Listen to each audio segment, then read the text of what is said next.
what is good in life?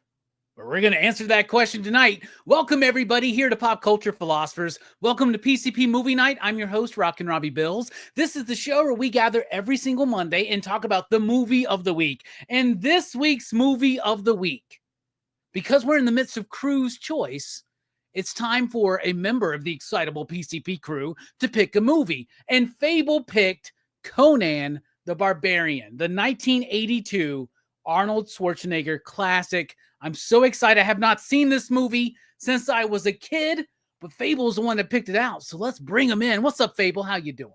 Station, what's going on? Hell yeah, man. When I was looking for movies, I did my PCP movie search to see what you haven't covered, and I was like, he didn't do Conan. Oh, man, hell yeah, let's do Conan. So, hell yeah, bro. Hell yeah. And I also told you that if you picked Conan, because you gave me a couple choices, and I was like, if you pick Conan, I bet I can get a very special guest. Well, unfortunately, we had everything planned up to the last minute, but Arnold Schwarzenegger is not going to be able to make it tonight. Darn. However, we did get a last-minute replacement, so let's bring him in. He is the writer of the current Conan the Barbarian series from Titan Comics, which if you pay attention to the weekly comic book review, you know I'm a big fan. A new issue out this week. Let's bring in Jim Zub. What is up? Hey, thank you for having me. Yeah, we have Arnold on speed dial, but he's just not picking up, so I guess we'll make do. But thank you for having me. Nothing happens in the Hyborian Age without me hearing it, and so I knew you guys wanted to chat Conan, and I am super, super pumped to talk about it. I am sad to hear that you haven't watched the movie since you were a kid, Robbie. That's crazy. Well, that's going to change now, bro. I'm going to be watching this movie every 6 months, I believe. We'll get into that. But Jim, thank you for filling in for Arnold tonight. And by the way, if Jim wasn't going to be able to make it, Jason Momoa was going to be the next one. So we'll see what's going to happen there. Amazing. Also, joining us as usual is Jelani. What's up, homie? I know you love this movie. Come! Yes, I love this movie. Phable, you can pick them. And Jim, you can write them. So thank you. Awesome, man. Kind. Awesome. I'm so glad to be here for this. I haven't been this stoked for a movie since Funhouse. I'm super excited. Oh, that's amazing. He's got the Funhouse. Spoiler alert: Funhouse is trash. Yeah, but Jim, if you don't know the lore, I was very excited to talk about Funhouse, and everybody trashed it, and I got really hurt. My feelings got really hurt. Right? We cried about it for several days. Speaking of hurt feelings, we got the man. All right, so last week we were Crew's Choice. It was Joe's pick, and he picked an over 3 hour long black and white French film about a mime in love. So Phable had to follow that up with Conan the Barbarian, but perfect. We all gave it pretty high ratings. So here's Joe Corello. What is up, my man? Children of the Paradise slaps, by the way, just so you know. Yeah, no, it's a great film, Marcel Carné, and I gotta get you watching some Robert Bresson and Jean-Pierre Melville. I texted you Les Samurai. You gotta watch that soon. You did. You said it's on Max, so that's easy. It's on Max. I am trying to make your expanding cultural influence in film as easy as possible. So I think this film has quite the cultural influence. I think Conan the Barbarian is high art of the highest order, and I'm really glad to have you here to lend your opinion as well. Yeah, Thank you. Speaking of high art of the highest order, it's Brooks. What is up, my man? What's up? I was excited about this one because this is the movie I modeled my life after. And then I hear the lamentations of the winner. Every day. It's not just a movie, it's a lifestyle. There it is. Absolutely. True. It's more than a movie. Brooks shows up to New Comic Book Day sometimes in the fucking tiger stripe. like night. All right, let's get into it. 1982, Conan the Barbarian. They were trying to make this movie for a while. I think in the 70s, there was a producer that saw Pumping Iron and said, this guy needs to be Conan. They wanted to make this movie. They had Roy Thomas involved for a moment there, which makes sense, right? But then they opted for Oliver Stone. Blew my mind when I'm rewatching this movie for the first time as an adult, and I see Oliver Stone's name in the credits, and I was like, what? I was like really surprised by that. But then when you dive into the backstory of this movie, he was really passionate about this project. He wanted to make like 12 movies. He basically came up with 12 movies. He wanted this to be the next James Bond, right? But then they brought in the director, what's his name? John Milius? John Milius. Yep. Yeah. Yeah. Mm-hmm. He had his own ideas. He did a rewrite of the script. He put in his thing, and they brought in Arnold. They finally made the movie. They had a toy deal with Mattel, and that fell through. And you know what? I'm a huge fan of Masters of the Universe, and man, I think I really I owe a lot to Conan, right? And Robert it wouldn't have happened without once they realized they had an R-rated movie. They realized this toy line they were going to put together wasn't quite going to be a good fit. It's interesting because, of course, later in the 80s, they would make all sorts of toy lines for R-rated movies like RoboCop and Rambo and stuff. But Conan did not lead that charge. And in turn, they took a bunch of those molds and designs, reworked them, add a sci-fi spin, and that was Masters of the Universe. So it's what's crazy, Jim, is that my girlfriend for Christmas, or for my birthday, I should say, just got me the She-Ra box set of all the cartoons. Oh, cool. Right? And I was watching the documentary on there, and the Mattel guys are like, oh, yeah, we were going to do the Conan thing, but, you know, it wasn't really quite what we were thinking it would be. So we kind of created our own spin off of that based on Frank Frazetta's artwork and all this. Then you watch the Conan documentaries, and they're like, oh, yeah, Mattel came in and they fucked us, man.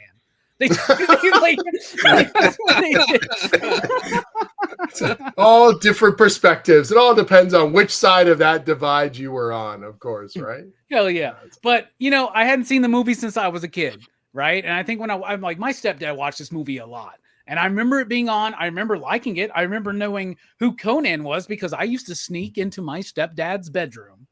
When they were gone, my mom and my stepdad were gone, I would sneak in there. And in the closet, there were some Playboys and there was some Savage Sword of Conan. And I would like read those. And it was just like such an awesome feeling to read those books, like something transgressive at an early age. I'm not allowed to read this. And the new books are really making me feel the same way. And so I was really excited, Phable, when you picked this movie, because I wanted to go back and revisit it. And let me tell you something. I watched it with my girlfriend the other night, and she liked it, but she goes, man, I want to know why. I can't wait to watch this show to get into the mind of a dude, because this feels like a dude's movie. And I'm like, yeah, it totally is, right? Movie. But like, whatever that means, there's plenty of women that love this movie too. But it is a very macho movie.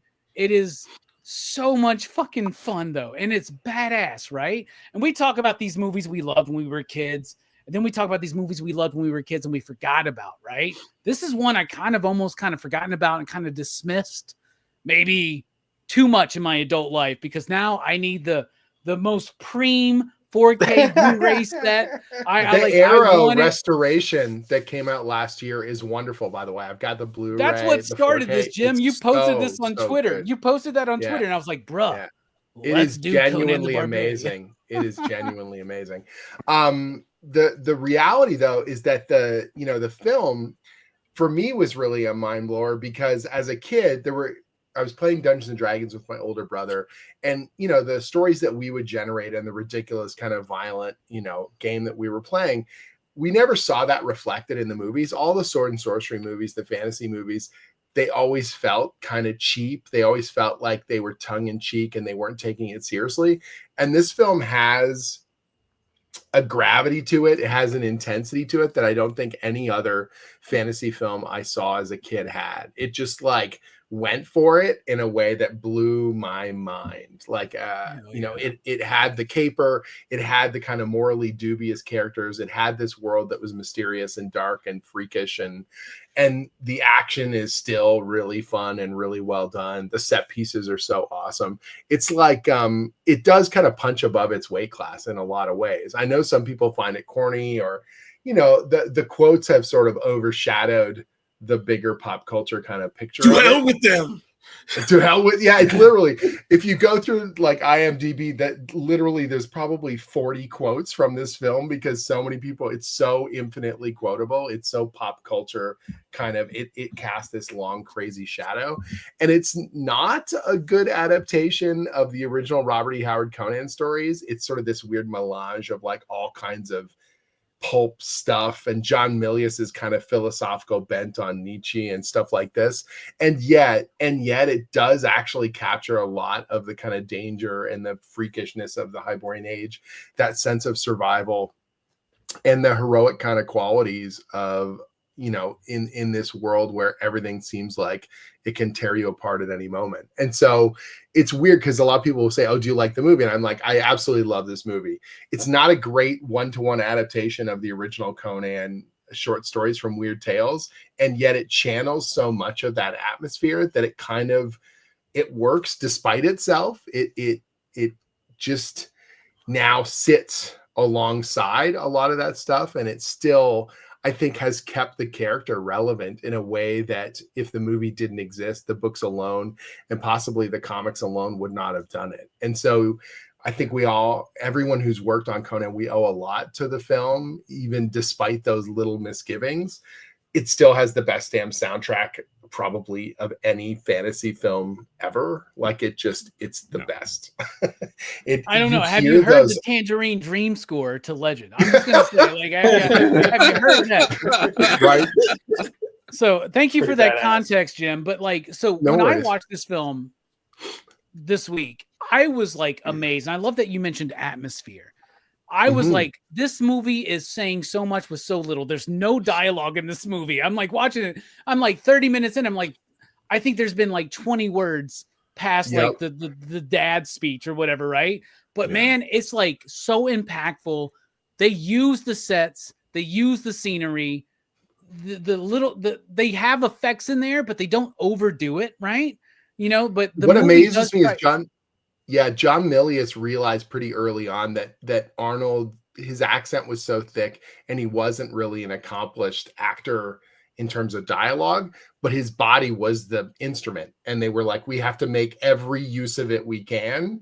And so they cut back on dialogue. That's when they added Mako and his character, that wizard who does all that narration, because a bunch of that was supposed to be Conan's narration. And then they were like, yeah, Arnold's never going to be able to say this stuff. It's not going to be convincing. They should have got Harrison Ford. We need someone else to come in and do this sort of dialogue. And so Mako's character becomes this sort of framing element, and his narration becomes iconic in his own way when he does that opening kind of crawl, you know, the between the time when the oceans drank Atlantis and all that stuff. Like it sets that tone, that big bassy kind of thum of the drums. And then we just kick into that theme song, and it does a lot of the heavy lifting because the visuals work, because the set pieces work, because those locations are so evocative. You're sort of like, yeah, you don't need a lot of dialogue. We're just going to tear into it. And it feels very kind of visceral in a different kind of way. Hell yeah. Sure. Yeah. So like, I'll tell you this, I watched this movie this week and I was like, I'm buying this shit on Blu-ray. I'm watching this all the time. I loved it.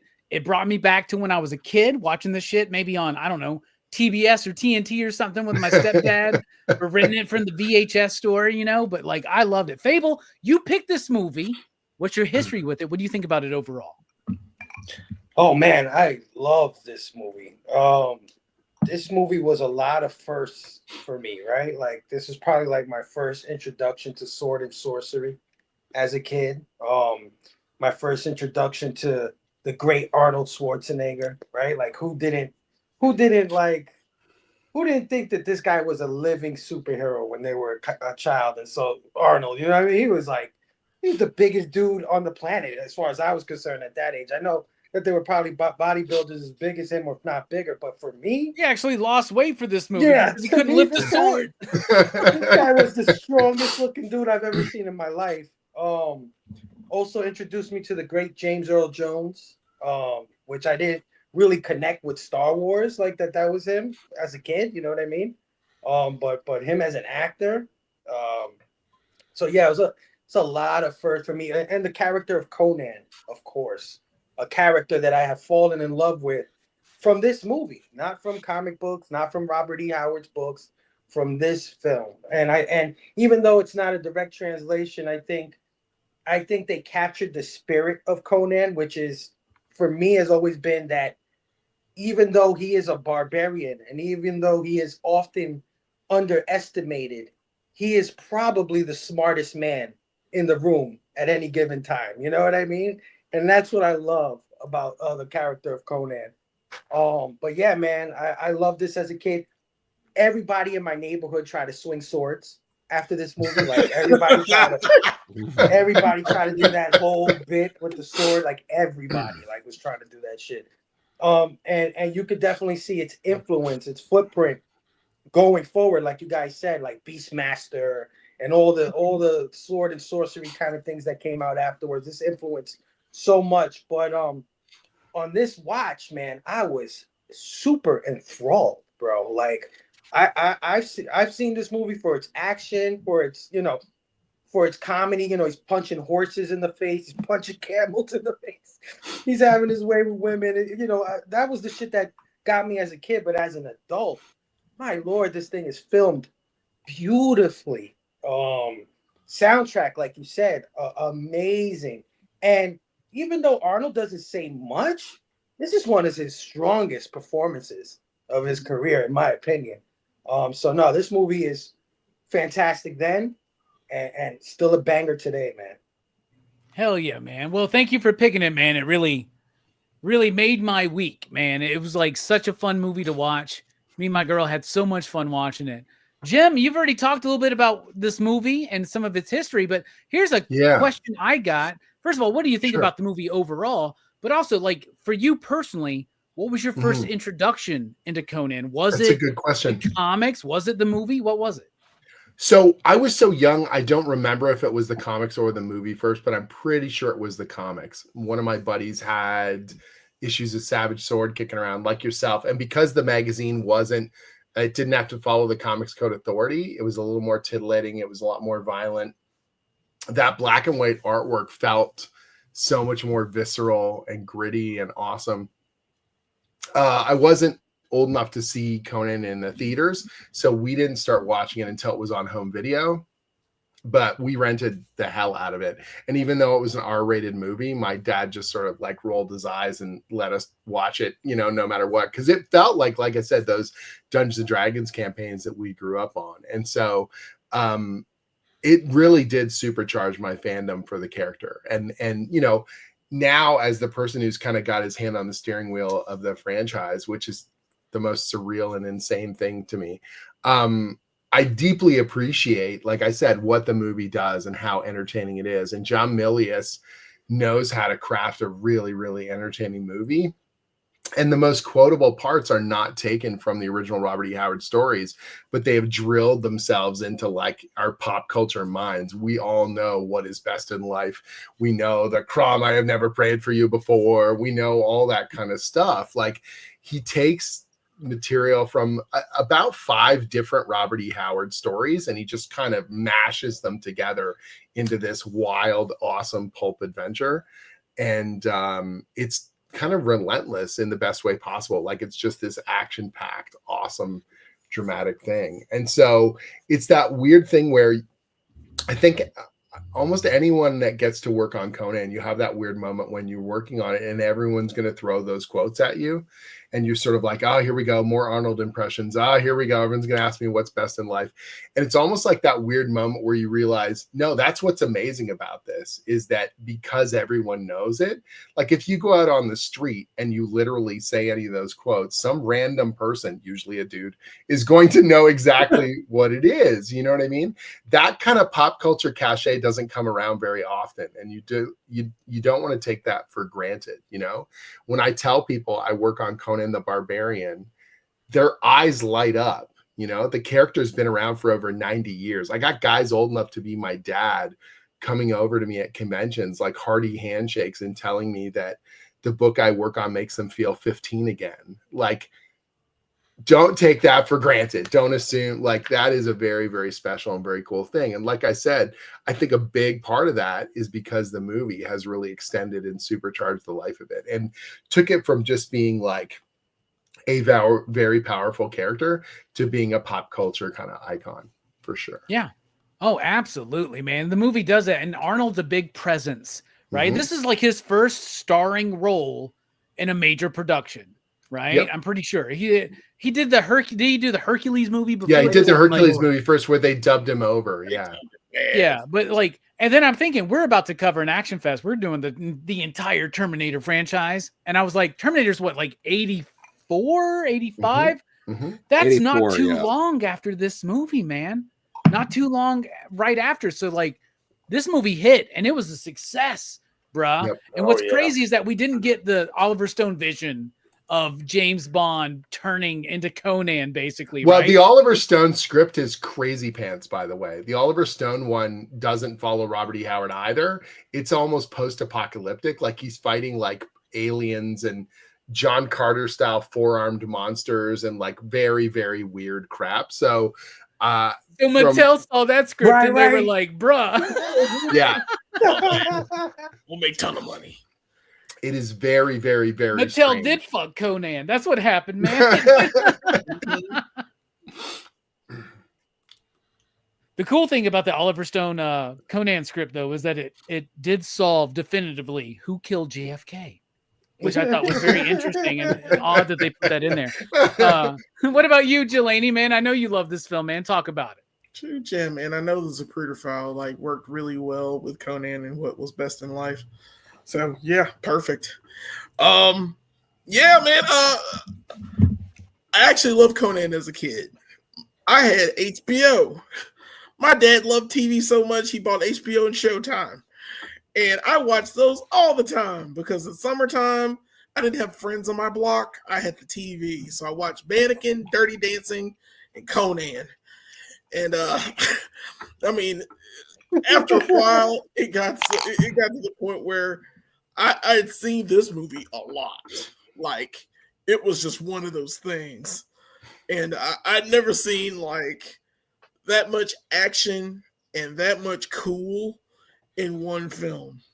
It was really cool. Phable, I'm so glad you brought this movie up. I have to keep saying that, dude, because bruh, the second it was mentioned last week, I was like, oh yeah, this is the film. This is the thing I haven't watched in a long time.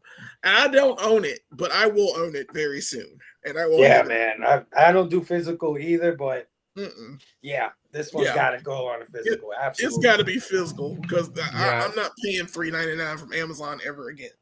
No, that Arrow restoration, the new 4K version of it, they totally recolored, like they got it back to the cinematic look. We watched it here at my place, and I was pretty blown away because I had it on DVD previously, and it's like night and day. The new version of it is absolutely worth buying, so I highly recommend it. And I will say, yeah, that's amazing. I will find that. And on top of that, this is so much better than Conan the Destroyer. Yeah. I will say that. Hot take. Yeah, it's good. Here's a hot take. I think it's better than Red Sonja. So, Oh, whoa, slow down there. But Conan was very, yeah, it is crazy. But it is very cinematic. It's very, I mean, on this rewatch, it's one of those films I was like, wow. John Milius knew what he was doing. I don't know. They definitely squeeze every dollar of the budget on that thing. God, And they the did. location shooting, They the did. sheer number of extras they have on some of those set pieces, like that hillside temple, is just ridiculous, you know. The So, ending with all the followers and the flames. yep. I was Hundreds like, of people. where did they find these people? That was just like Spain. That's where they found. found all those people. They found those people in Spain. They filmed in rural Spain. Yeah. And they were just like, all of you dressed in white. Hold these torches. It's going to be awesome. And it was. And every shot is gorgeous. Every single shot. All of them, yeah. So, all of it. So, yeah, I love this film. Sorry. It just, I cannot stop gushing about it. It is amazing. hell yeah. Hell yeah. What about you, Joe? What do you think about the movie overall? Well, sure. No, it's a great movie. What was it? My introduction, though, was through the cartoon Conan the Adventurer from like the early 90s. I Okay. had some of the action figures. I Was that had part of the action hour with King Arthur? Yeah, I think it was. It usually played like in the morning before I went to school. That like a is the weekday generational syndication divide, by thing. the way. That if you grew up on Yeah. Adventure or you grew up on the original movie and you were watching an R-rated movie when you weren't supposed to, like you perfectly clefted that. Yeah, 100%. So Yeah. So, but no, so like and obviously it was inspired somewhat by the movie because they went with the snake cult stuff. They went with Rathamon, who's like face turns into a snake, all that stuff. But his parents were turned to stone, and he had to go on these adventures to bring him back to life. So they really kiddied it down quite a bit in that cartoon. But no, this movie is fantastic. But it follows a lot of, I know it's not just a comic book movie, but similar to like Superman 1978. I mean, that origin is like has really very little to do like with the source material, the crystal, all that stuff was really not Superman at all. Lex no, Luthor, John Byrne created all that, Joe. Didn't you know that? Like, it's been a long time. Right? Lex Luthor isn't Lex Luthor at all in that movie. He later becomes Lex Luthor, like they go that route. But yeah, so it's very similar to that sort of stuff where they're like, source material is only good to a point, right? But no, it works. There's a lot of interesting things going on. There's a lot of like I appreciate how subtle a lot of it is. Like you watch like the documentaries about it, you hear different things from behind the scenes, and it's like, oh, they intentionally made James Earl Jones have like the straight hair and the blue eyes, so he looked like the last of like a dying race that no longer exists. But they don't beat you over the head with that. The way the movie works throughout, like a less competent director and scriptwriter, there would have been either Conan or they would have had a different like kind of woman companion with them to just be like, snake cult, what's going on here, to force people to explain what's all that lived stuff. in But they don't ancient do Egypt 1,000 years ago. Like obviously there's the narrator, but it's used pretty sparsely. And it's really to give you the kind of stuff that you couldn't really get out of just watching it, like just like a little bit of history, boom, we're there, starts with a bang, just moves very quickly. It doesn't feel like it's over 2 hours, which is nice. No, it doesn't waste a lot of time, which is kind of nice. Yeah, for sure. Yeah, but no, I will. What else can there be said? Got to leave some for Brooks. Well, I like that you said, James Earl Jones. We know who James Earl Jones is at this point, right? Yeah. And blue eyes, straight hair. But what really cemented the fact that he was from a dying race was that those fucking bangs, bro. Like nobody does their bangs like that anymore, man. And it was like the whole thing. So I got it. I understoed. They didn't even. He is insane, hypnotic in that film, despite the hair choices. Yeah. Yes. My girlfriend was like, "What is up with those bangs, man?" And I was like, he's making a fucking choice. That's like a mullet and a Caesar cut put together, bro. Like it's weird, dude. Making what about it work. You, Brooks? Amazing. Speaking of odd hair choices, what about you, man? What do you think about this movie overall? Oh yeah, well, I remember this movie as a kid. Like it used to come on TV sometimes, like the double feature, this and Conan the Destroyer. And as a kid, I remember liking Conan the Destroyer a little better. But yeah, it's been a while since I've watched that one, so I don't know if it would hold up as well. But I remember the party dynamics in Destroyer were a little better for me. Like I think the characters like were a little more well developed, because in this one, like I like the characters, like I like the archer guy, I like the his girl, but they don't really get as much development. They kind of just there to like show up when needed. But this movie is kind of it's very loose. It's just like kind of a series of events that happens. Like there is the kind of the overarching thing of him wanting to, like, you know, find the guy who killed his parents and his clan. But, you know, he's not like hunting him throughout the entire movie. He just kind of like falls into it in a way, I guess. So yeah, like, but you know, like for a movie of just like, you know, muscled up beefcakes, you know, fighting, swinging swords, killing giant snakes, like you don't get much better than this movie. Like even in these days, like, you know, a movie like this, you can still look back on like, man, they just don't make them like that anymore. Yeah. Sad. And before we get into too much trouble, Steph, I see you out there in the chat. You're right. Arnold Schwarzenegger's ass had a lot to do with the success of this movie. Right? I was gonna say, right? I know I went all out about Sylvester Stallone's ass in Cobra and Stopper, My Mom Will Shoot. Two of the most viewed videos on this channel, by the way. So yeah, Arnold Schwarzenegger has a nice ass. But it's more than just asses in this movie. It's characters, it's performances. Phable, you picked this movie, you get to kick us off. What's a performance you want to highlight for this film? Man, I gotta go Conan the Barbarian, man. Of course, I gotta steal him off top. Arnold And that Schwarzenegger. ass, man, right? Jesus. Yeah, like I said, a human action figure. The personification of a superhero come to life.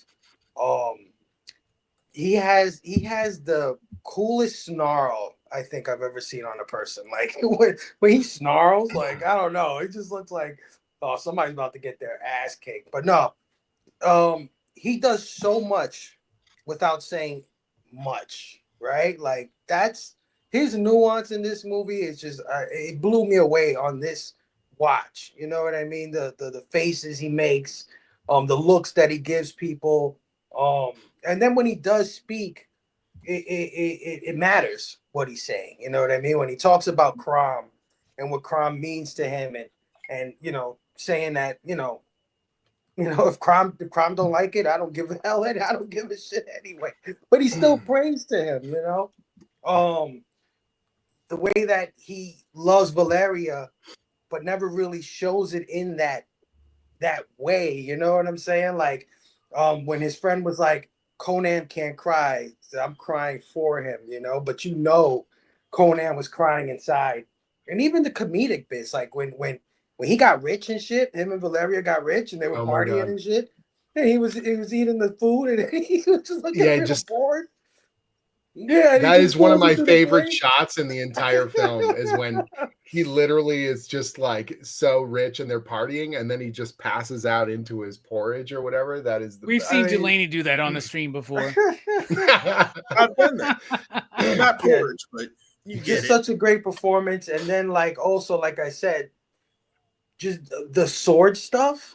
I mean, we were all holding swords like that. Like when we were play fight with our swords, we'd be like, just like the way he did it and try to swing it and all that shit. I mean, he kicked ass in this movie. So yeah, Arnold Schwarzenegger, definitely iconic in this role and definitely set the tone for the career that he was about to have going forward. So yeah, Arnold Schwarzenegger for sure as Conan the Barbarian. Absolutely. Great pick, safe pick, easy pick, but it's your pick, so you get to pick that. That's how it works. What about you, Jim? You don't get to pick Conan. No, it's okay. I'm gonna leave some of the bigger roles for other people. One of my favorites in the entire film is actually Max von Sydow. So he plays King Osric. He's the guy who sends them on that mission to get his daughter back. And he has such a small part in that film, but he has such gravitas. And between him and James Earl Jones, they are the two kind of big. They're the two big actors. They're like actual theater actors. It's like Superman, Marlon Brando, yeah, Gene Shakespearean experience, exactly. And Sydow kind of punches above his weight class for the amount of minutes he's on the screen. He's completely hypnotizing. He's so compelling. He's so engaging, and he's wonderful. I love that scene where he pulls them. It's right after that scene with the porridge where they're all drunk and partying. He pulls them into his throne room and he basically, you think they're going to get in prison, and instead he hires them and he says, I salute you, you know, and he gets all friggin' into it. That moment, I literally have this memorized. I love it so much. He goes, he goes, there comes a time when the jewels cease to sparkle, when the gold loses its luster, when the throne room becomes a prison, and all that's left is a father's love for his daughter. And you're just like, it's so good. It's so intense, and it's so like, you believe it. You believe that the kingship has broken him, and all he has left is his daughter, and she's been taken by this snake cult, and he fucking hates them, and he just wants her back. And then he just starts dumping the rubies and the jewels on them, and he's like, you could become kings yourselves, and all that sort of stuff. And that scene, first of all, it's like pure D&D. It's like your quest. Here's your reward. Go do the shit. Go get them. But it's also just the weird kind of pathos that he has for the kingship. It super sticks with me, and yeah, I just think he's awesome in that role, and unexpectedly so. And because that sort of springs us to the major, second half of the film, I feel like he just propels it. What's interesting is there's a deleted scene. Originally, you were supposed to see, they filmed it and everything, that he ends up getting killed. The snake cult assassinates him after he sends them off on that mission, and they filmed this like assassination scene, and they ended up cutting it from the movie. But it's like, I think just the one scene is all you need of him. He just becomes this, he's the driver for all the kind of action that takes them into the second half. So yeah, Maxwell Sydow. There you go. King when Oscar. he salutes them, he's naked, right? When he does that, like he's showing them his bone. No. He's just in the throne room there. He basically says, what are you? You're thieves. You're this, you're that. Oh, and you think he's going to punch them. And then he just says, I salute you. And he just gets all. I thought he like was flashing them because they were showing him from behind. And Conan was like, because if you look at Arnold's face, he's like, I don't want to see. No, I think he thinks he's going to get punished. I think he thinks he's going to get like flayed or imprisoned or what may have you. That is such a cool, it's such a great scene. So yeah, Max von Sydow, he's a great actor, and he just like elevates that whole thing. It's like him and James Earl Jones are just bringing up the gravity on the whole film. So my backup tonight, Jim, was the fact that I didn't think anybody would remember that the priest from The Exorcist was in this fucking movie. So I was going to pick that one. So a little bit of fuck you there. But it's all right. It's all right. It's all right. Also, Jim Mint, happy to have you here, my man. Hell yeah. You got to join us for a PCP movie night coming up, man. Jelani, what about you? What's a character you want to highlight, man? Dude, you got James Earl Jones, bro, if you want it. I know. And I'm going to take James Earl Jones. I'll take James Earl Jones for 500. There it is. And that's the daily double. There it is. Tulsa Doom is one of the greatest cult leaders of all time. He's like, he can make women like fall at his feet. He's like, come here. Come here. You can come here. That scene where she jumps off the thing is so good, by the way. It's awesome. And he's just proving James Earl Jones' voice is so potent there, and he goes, that is power. It is power. It is power of the flesh. So and it's so amazing. He is so marvelous in this role. Like, if you're gonna be a snake cult leader, I'd be James Earl Jones. I'd be that dude. Of course, I wouldn't have killed Conan's mom, just to be honest. Bro, that was the coldest shit, bro. I was like, damn. He just long, lingering stare before he turned. Yeah, the way he said her good. Oh my God. And I was like, bro, his eyes, it's and over. Those eyes, and his stare, the way his presence, the way he turned into that snake, which I had no clue, like the practical effects on that were, which we're gonna get to, but the practical effects for him turning into a snake was so clean. I was just so impressed. I don't know. They could have brought Rob Bottin in. They could have really made something out of it, I think. But he is genuinely magnetic. Every scene he's in, he's just like drawing you in. And that voice is so compelling and charismatic, and you're just like, yeah, I guess I would jump off a cliff too. Well, there it is. I guess so. I straight up looked up. Did James Earl Jones have blue eyes? Because that stare was like so fucking like, it was like watching a Jesus movie, and you're like, Jesus? You know what I'm saying? The man is amazeballs, and his just everything, just the fact at the end where like all of his men are dead. Pretty much. All the guys that usually defend him are dead. And all he has left is his cult members. And he still has enough power to make these people like listen to him until, of course, Conan shows up and chops his head off with his dad's sword. That is one of the cleanest scenes of all time. Oh, but I thought flesh was stronger than steel. Yeah, I thought it The was. riddle of steel, baby. That's the It's the riddle of steel, man. Steel's better. It's not the hand that holds it. Bruh, his whole speech, all his speeches were the best speech They're ever. so good. And he's so awesome. The scene that James Earl Jones says, he's like, oh God, what does he say? He goes, before when they kill all the snakes and they destroy the whole cult, and he's like, now they will know why they are afraid of the dark. Now they will know why they fear the night. And you're just like, what the fuck? That's some It's so Tim good. Curry legend shit, man. Yes. Yeah. By the way, they It's did so offer good. this movie to Ridley Scott. He turned it down. Oh, Yeah, That's very crazy. interesting. Yeah, we lucked out. We lucked out. Yeah. You I think guess we that- lucked out? I don't know. What would a Conan movie directed by Ridley Scott be like, bro? Yeah, that would be pretty damn awesome. I think. I mean, There's an Gladiator- alternate universe where Tom Selleck is Indiana Jones and Ridley Scott directed Conan the Barbarian. I'm very excited for that. With Evangelist like soundtrack and Tangerine Dream does a song. What about you, Joe? What's a performance you want to highlight, man? We've gone through a lot of the good ones already. no, I mean there's a lot of good ones though. I'll go with Valeria. She's great.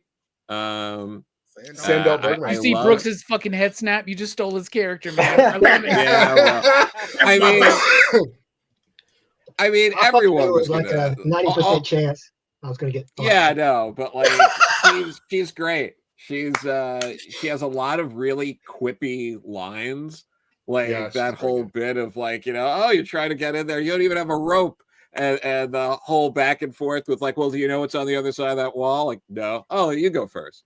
Like all that kind of stuff is just phenomenal. She's never like a damsel in distress. When she goes out like a warrior. And yeah, I was like, damn, that's so Yeah, sad. I know. It's the saddest She's a thing ever. combination of two Robert E. Howard characters from the Conan stories. So there is a character called Valeria in a story called Red Nails, which is genuinely one of the best Robert E. Howard Conan stories. But then they take kind of the bond that they have from a character called Billups from Queen of the Black Coast, and that's where the whole "I'll come back after death," we are bonded forever, all that kind of stuff. That is from a different Conan story. And so they take these two different Conan stories and two different women and kind of combine them together into Valeria.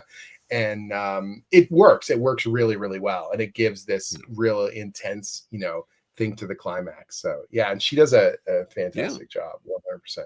And it's great when she returns like in a Valkyrie sort of outfit. Oh yeah, at the end. It's That very bit, 80s, like, but you know, yes. yeah, it's very 80s. You want to live forever, That's- like that whole bit. Like it's Yeah. it's great. And it's done just right, where it's like, is this really happening? Is this a vision? You just kind of roll with it, kind of thing. Like it's handled very well. So yeah, I'm going with her. So Hell yeah. Link, by the way, you said we should do Kull next. Bro, Kull the Conqueror Oh, the Conqueror. was supposed to be the third Conan movie, and then Arnold didn't want to do it. So they got, what's his name? The Sorbo. super Kevin Sorbo. Kevin Sorbo. And he's like, Sorbo. well, I don't want to Oh. do another character that somebody else already did. So they changed it to Kull. Probably Yeah. best left forgotten. Yes. But Valeria, really, really cool. And the actress, she was so big and imposing. There wasn't a lot of like female stunt actors that they could get a hold of at the time to do stunt work. So she actually lost a tip of her finger in one of those scenes, man. That's Mhm. pretty crazy, man. So Joe stole Valeria from you, Brooks, to continue on your heel turn for 2025. But what's a character you want to highlight, man? Maybe the surfing arrow guy? I don't know. Who do you want to talk about? Well, I guess I'll take the first member of Conan's party, the archer guy. Like, I think he's like, I wish they'd have given him a little bit more. He does get like, a few moments. Like, you know, the moment Subutai. where he's like, yeah, it's like the he cries for Conan, like, you know. But I think my favorite scene with him is his and Conan's little like theological discussion about, like, you know, the four winds versus Crom. Mm-hmm. And like, I love how he wins is like, well, your God lives under my gods. How about that? And Conan just like has nothing. Like, well, fuck. That's how we used to Jerry back in the day, Lopez. bro. Yeah, Jerry Lopez hadn't done very many acting roles, but he met John Milius, and I think they were surfing buddies or something. And They were surfing, but that's why I said the surfing arrow guy. It's so crazy. Yeah. And Jerry Lopez was just like really chill. And John Milius did that. You can only do this in the 70s and the 80s kind of Hollywood, where it's just like, hey, you should be in my movie. And he just literally grabs this guy and drags him and brings him into the movie. And Jerry, does a really good job, actually. I think he's surprisingly, like you said, he has very little lines. He doesn't have a lot of interactions, but he kind of makes the most of every scene he's in. And he's a fun character. And, you know, just the different types of characters, even the way because he's an archer, and then she's like a swift kind of swordsman, and then Conan's like the they're all barbarian thieves, but they're different kinds. Yeah, of they're thieves. all thieves. Exactly. I think there's good contrast there. And he shows up to save his buddy when he gets crucified, which is yeah, man. That's another thing it has in common with Richard Donner's Superman is the Jesus metaphor, right? Oh, like, big time. So that's actually taken from a Robert E. Howard. Kills the vulture. Yeah, there's a Robert E. Howard story called "Kill That Vulture." A Witch is Born, and Conan gets crucified upon that kind of, you know, on the cross, the X. And didn't Joe Jusko just do a cover of that for Savage Sword? He did. Savage Sword. We basically said to Joe, he's a classic artist. He did so many amazing covers through the 80s and the 90s, and we were like, pick any cool Conan moment. He's like, Conan crucified on the thing. We're like, great, whatever you want, buddy. Getting Joe back to do new covers for us is such a mind bender. Every time I'm on an email thread with him, I try not to be a big goobery fanboy.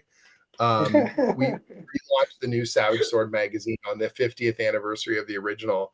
And in the first issue, he does our premiere cover. And then I wrote a short story based on that cover.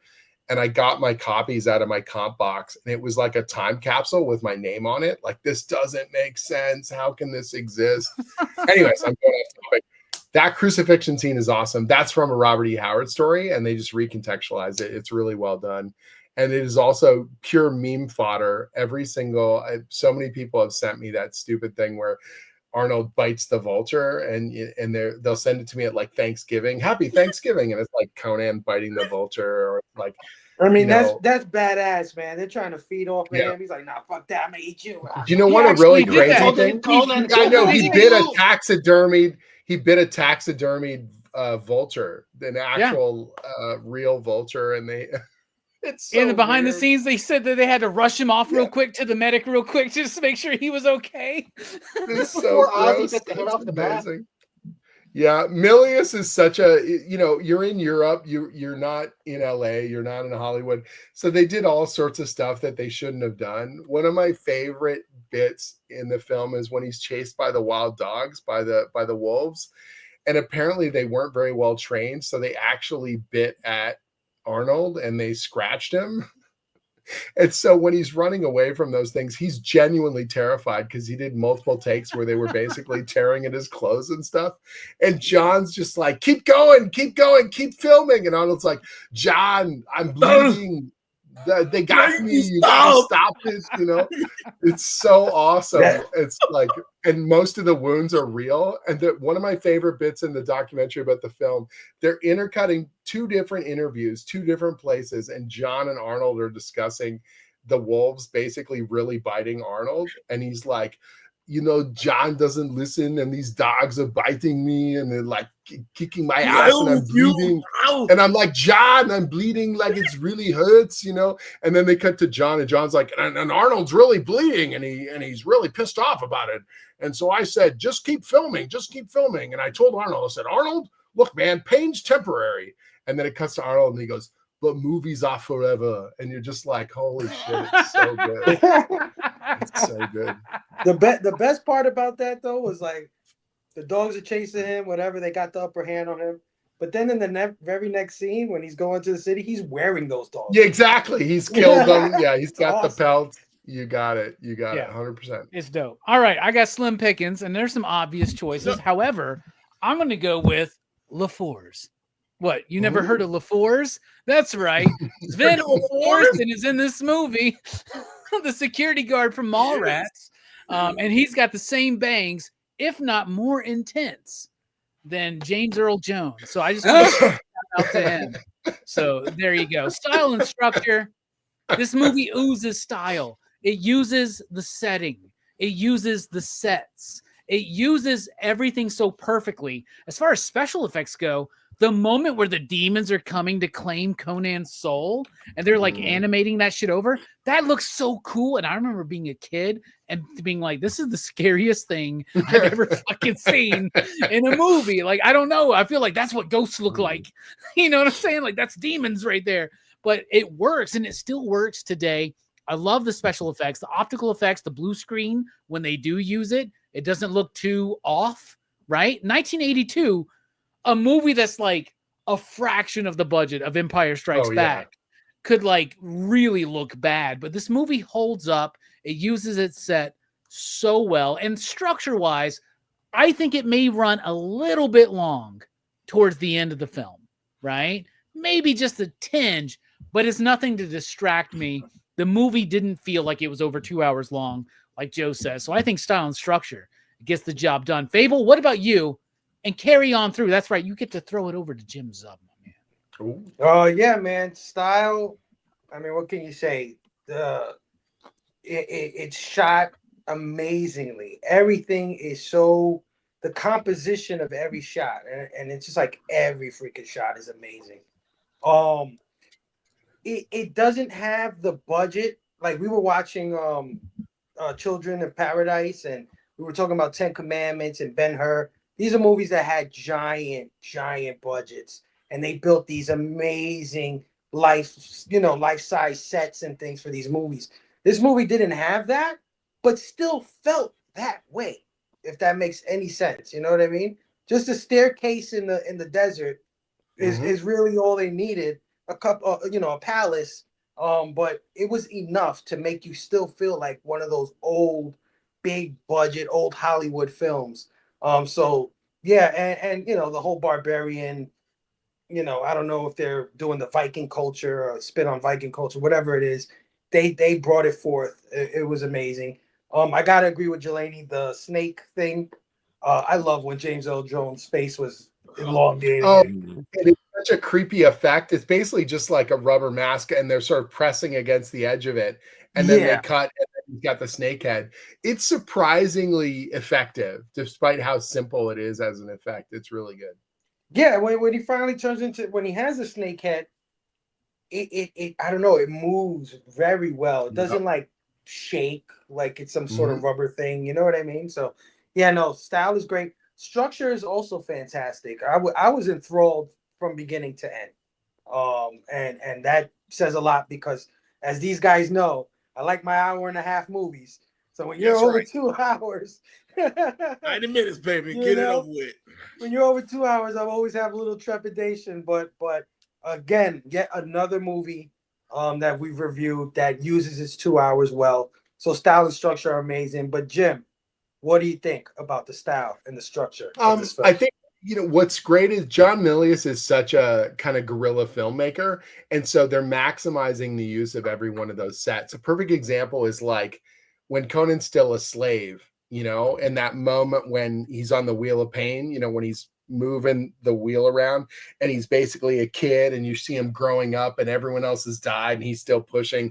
Why is there this giant wheel in the middle of this barren landscape? What does it mean? Who cares? This is where Conan gets his strength. This is him going around in a circle. Oh, yeah. All that kind of stuff. And then when he enters the fight pit and he becomes a gladiator, again, that's not from the original Howard stories, but it's super effective to show kind of the way that he is becoming this brutal warrior and he's learning this kind of moral code where all that matters is, you know, life and death and killing and all that kind of stuff. And they cut to, it's the exact same fight pit, and they're just cutting to different angles, slightly different outfits and weapons that he has. And it's like time is passing and he's becoming a more and more brutal warrior. And you could tell they just filmed that all in one day. Okay, change a couple set pieces, change a couple costume pieces. And yet with the music, that montage really gives you that intense feeling that time is passing, and that, you know, with Mako's narration, it very effectively sets this kind of moral tone, and then he's becoming this brutal kind of vicious warrior. Then we cut to that classic scene of what is best in life and all that kind of stuff. And there's the cool moment when his master, for lack of a better term, sets him free. Like he's almost afraid of the warrior that Conan has become. And he's like, if I continue to own this guy, he's just going to kill me. Like the warlords respect him.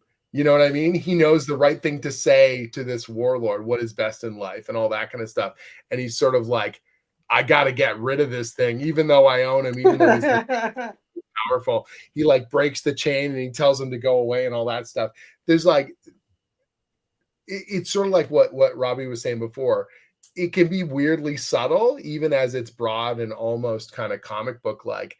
They don't always say the line. They let the physicality of the moment kind of hang, and it does a lot with that sort of stuff. The set pieces, they really maximize as many of them as possible, and it feels like a bigger budget movie than it really is. And I think that that's, you know, a testament to the crew and the kind of thing they were able to put together. I don't think it's a perfect film by any means, but man, when you consider all the stuff that they're up against and all the stuff they're trying to channel into it, it's just so damn thoroughly entertaining. And the soundtrack by Basil Poradoris makes it feel even more epic. Even the smaller scenes, because the soundtrack is so epic, you feel this sweeping sense of adventure. And that is probably the most potent tool in their toolbox. Hell yeah. And Link, yeah, I knew you were mixing up Conan the Destroyer with Conan the Barbarian. That's why I wasn't highlighting any of your Grace Jones. So don't Grace Jones like is great in Destroyer. She's the best part of Destroyer. Take it. He is the best part of Destroyer. Delaney, style and structure. What do you think? Yeah, everything Jim said, pretty much. It is an excellent film. It's wonderfully shot. The set pieces are amazing. Like that whole the entire snake cult like empire, they make it's shot so well in such a grand scale. Like it's shot from so many different points. Like real quick, Delaney, I'm sorry to interrupt you, man. Thulsa Doom is not a Conan villain, right? He's like a Kull villain or something. That's correct. Yeah. And he has a skull face. But they didn't want to use the skull face. Structurally, Skeletor, right? You're telling me that's Skeletor. He is Thothamon. So they're using all the notes and the bits from a villain called Thothamon. But then John Milius thought that Thulsa Doom was a better name as a character. And so he's just like, yeah, Doom is a more powerful name. So we're going to use the name Thulsa Doom, but we're going to attach it to Thothamon as a character. So James Earl Jones played Dr. Doom twice. Ooh. Yeah. Go ahead, Jelani. I'm sorry, man. I just wanted to. Oh, you're good. No, it was shot well. I'm good. Keep going, goddammit. It was shot really well. Come on, man. Don't do this, man. Come on, man. Don't do this. You good? Hey, Joe, what do you think, man? All right. Well, no, I mean, just to add to some of the other things that were said, the sets and the way like the things they had to like build on pretty tight budgets, quick turnarounds, all look good. The sweeping shots work really well to show like in terms of setting up how fantasy movies look going forward, and you can see like that Peter Jackson being influenced by that for the Lord of the Rings movies.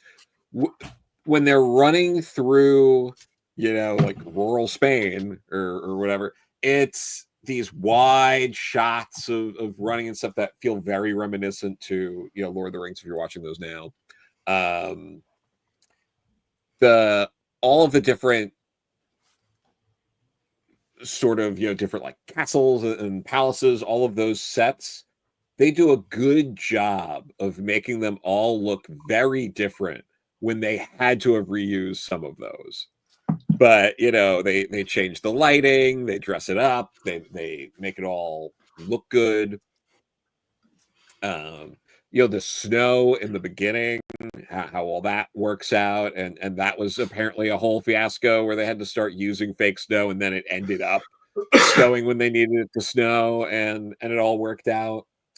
I think it works when you know the sort of that wheel of torture, that scene where it's like he's, you know, pushing that, and we see him grow up, like the wheel of pain. Yeah, the wheel of pain. Yeah, but yeah, it's so it all works well. It keeps it going. We don't spend a lot of time like,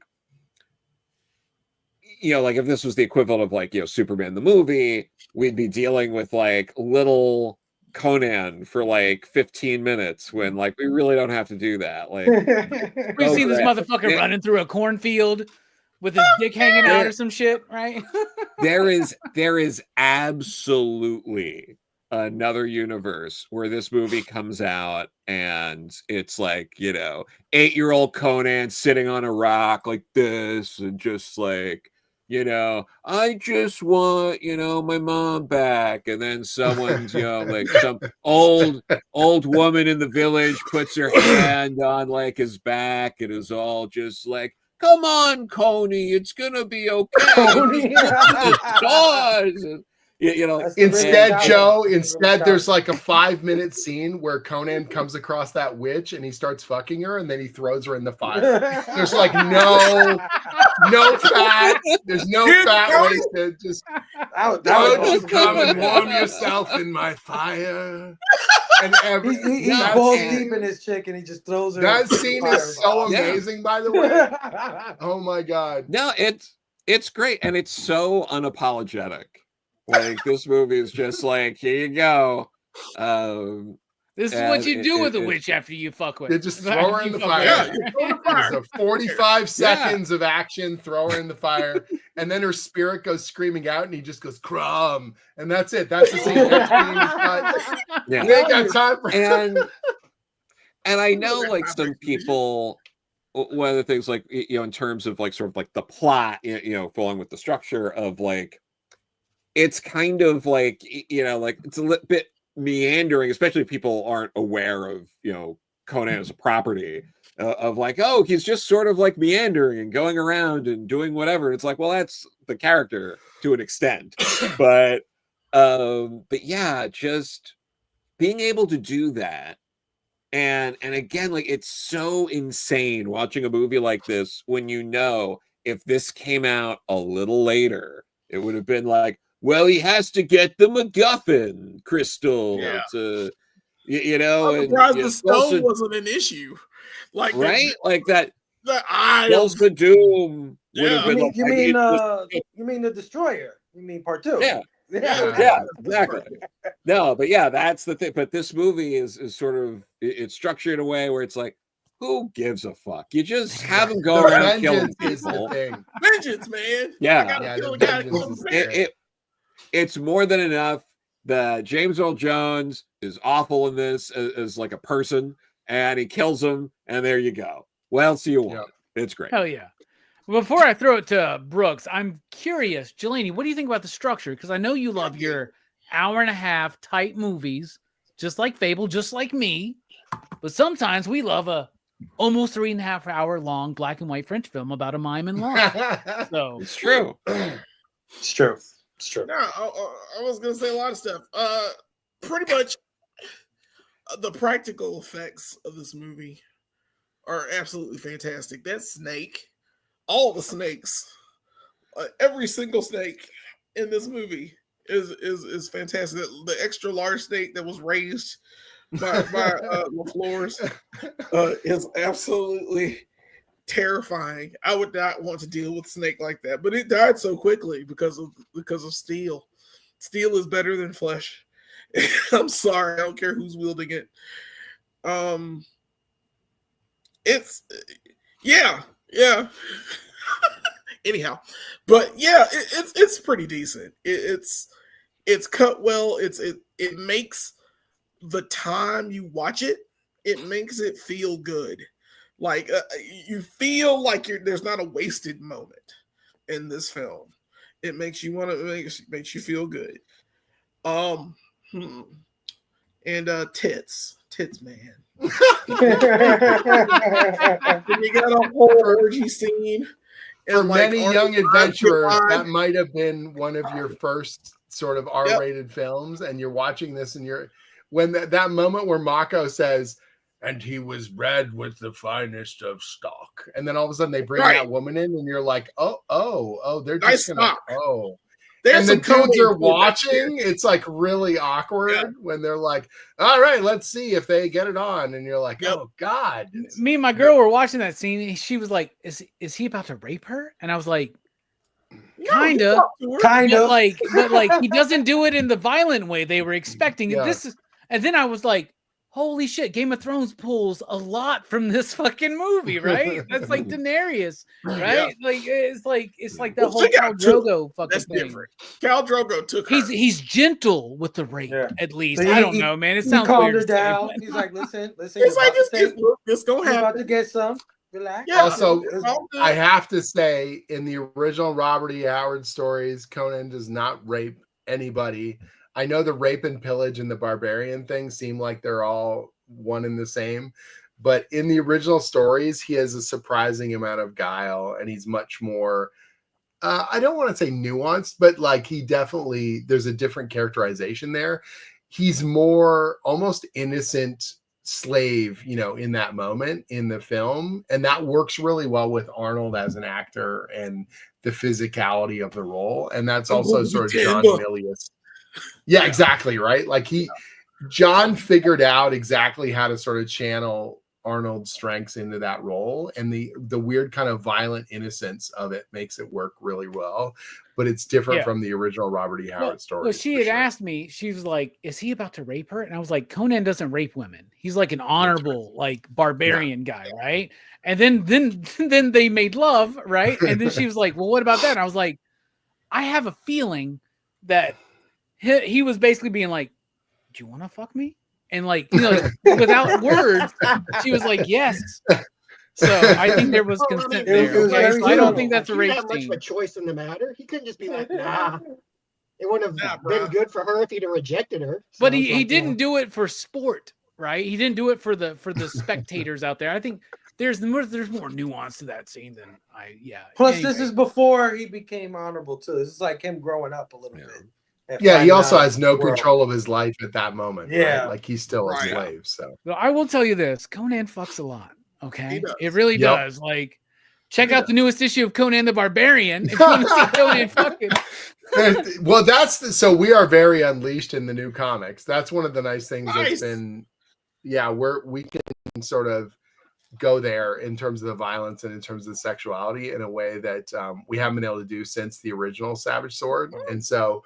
I'm very much like, hey, Conan enjoys all this stuff. He enjoys war. He enjoys women, but it is by choice. Like in the issue you're holding up there, Robbie, it's literally just like, hey, I promised you a reward. Let's go. And everyone's having a Conan's like, yes. Let's go. He's That's like, right. let's fucking go, man. I love it. Y'all need to read Conan the Barbarian, just so you know. And by the way, this new artist, Fernando Dagnino, man. I just met him in person in Spain for the first time, and we got to hang out. He is so good, and he's an amazing artist. He's a great dude. Getting to go to Spain and meet the crew that's working on the issues, both Ivan Gill, who's doing our event book this fall, and Fernando, and getting to just hang out with them and have drinks and dinner. And we did multiple signings. I did not think we did 2 signings in Madrid in 2 days. And I was like, well, one of these is going to bomb because there's no way you can sign in the same city twice. And both of them were crazy. Both signings were nuts. Obviously, the original Conan movie was filmed in Spain. So like Spain loves Conan in a way that I was not fully prepared for. It was very, very, very cool. We had lineups I at just the love door. that Jim's like, people yeah, I were was awesome. just in Spain. Oh, All these Spain. cool Yeah, it was great. people. Like, Yeah, it was it's great. Just great. hanging by the out, way. you know, for a And now I'm weekend. slumming up here at PCP movie That's night. right. Yeah. It was good. What about you, Brooks? What do you think about the style and structure, man?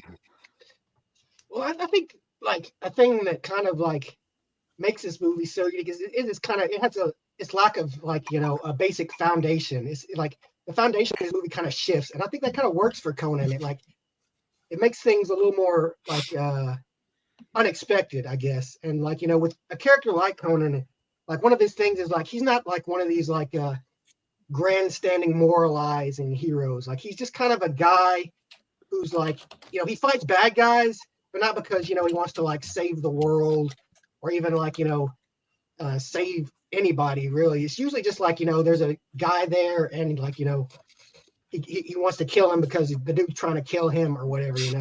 So it is. This movie is kind of like it flows differently than a lot of other movies because of that. Because Conan doesn't really have like I even get the feeling like that if he wasn't reminded of James Earl Jones's existence, that he wouldn't have even bothered hunting him down. Like the fact that he kills him is just because like he ends up getting like basically pulled back into this whole snake cult thing. He's like, oh yeah, that's the guy who killed my family. Fuck that guy. I'm going to give me some rubies to kill him too. Fuck yeah. It's kind of like the Conan ethos is like he just does what is convenient for him to do in the moment. He's not like he's not a great hero, but he does heroic things because it's just the way it ends up for him. Yeah, I like the morality, like that. It's not just like Conan is not a pure heroic individual in that sense. There is a survival kind of instinct that drives him that I find really interesting. In the original Howard stories, the way he's described is that he has gigantic melancholies and gigantic mirth. Like he will have the deepest of sadness and he will have these highs and these sort of champion moments where he is victorious and whatever, but that he's how does he put it? He's treading the jeweled thrones of the earth under his sandaled feet, that he's going to survive everything that's thrown at him and he will be victorious. And that's what makes him a great pulp character. You know what I mean? And it's like he does not seem like the kind of guy who would be a king. It's like this, and yet he becomes a king by his own hand. That's what's so cool about him. He's not the king in the sense he's a destined king or he's a king by blood. He wins it through guile and he wins it through leadership and he wins it through an understanding of what motivates people. The original Howard stories have a really core thematic concept that Milius kind of sidesteps most of it because he gets obsessed with the Nietzsche kind of thing. Like he has that Nietzsche quote at the start of, whatever makes us, doesn't kill us, makes us stronger.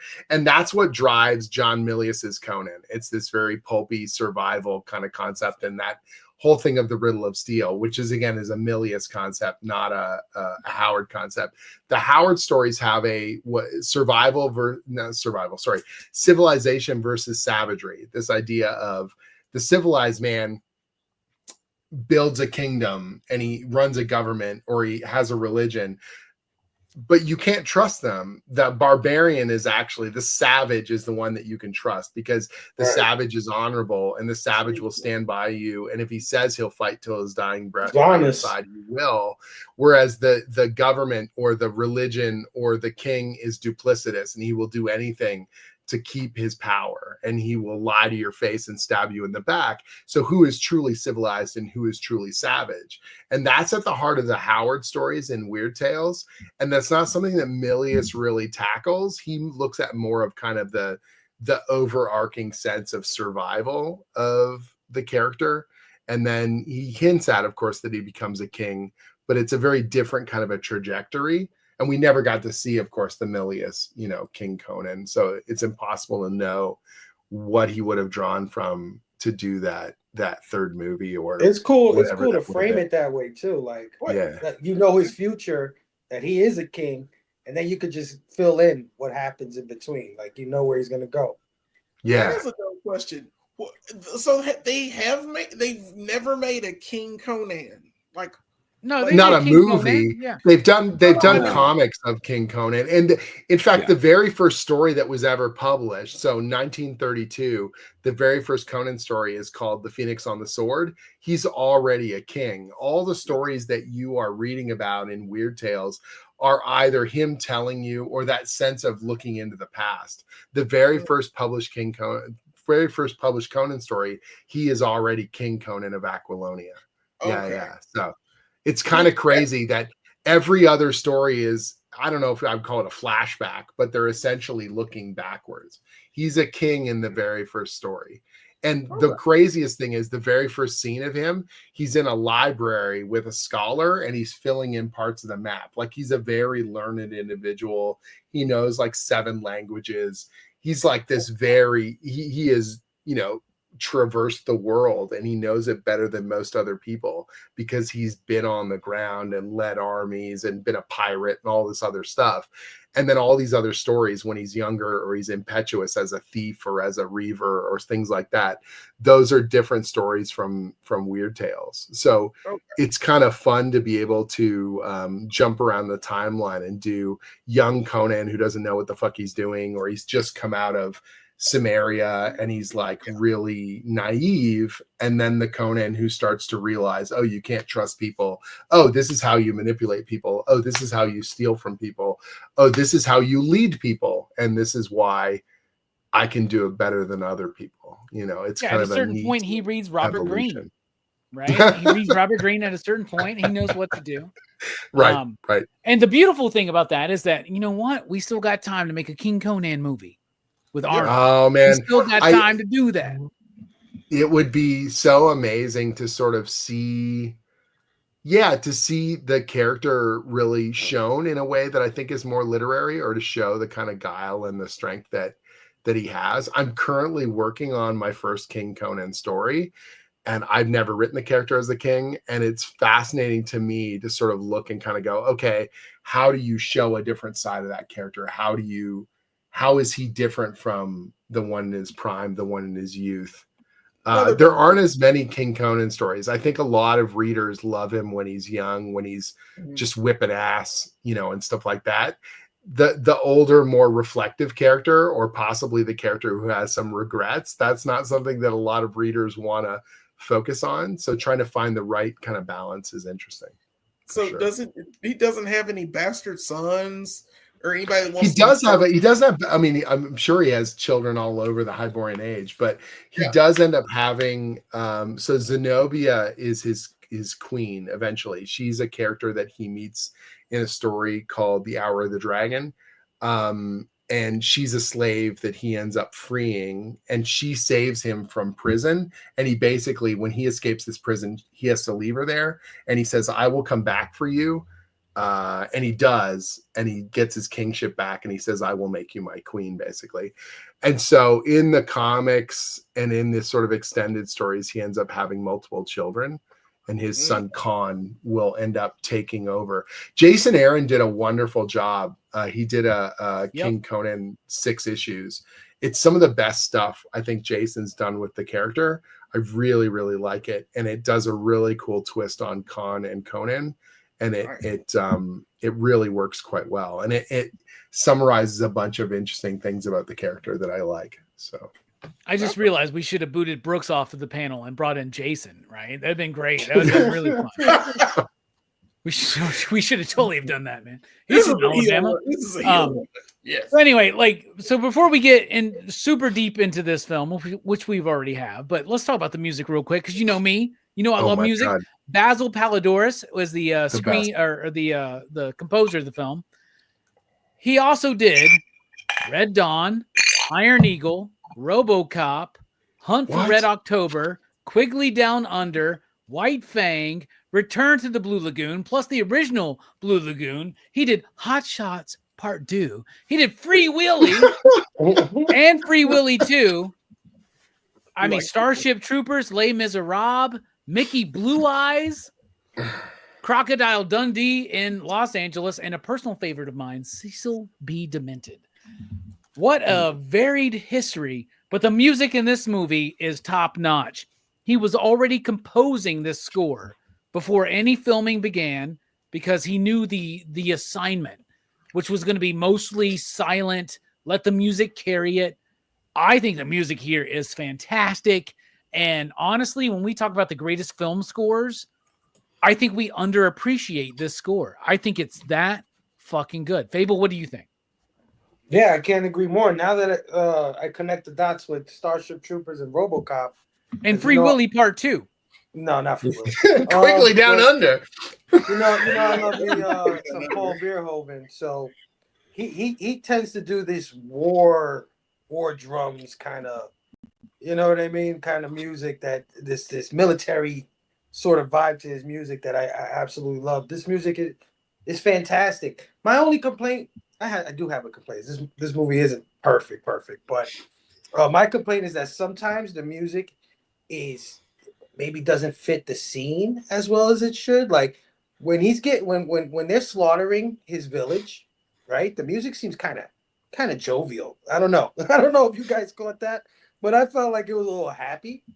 They start playing the Benny Hill music, right? and then when they're sneaking through the palace, it's like really loud, and I'm like, but they're sneaking through the palace. You know what I mean? Like it should be a little more subtle, but you don't mind any of it because it's so damn good.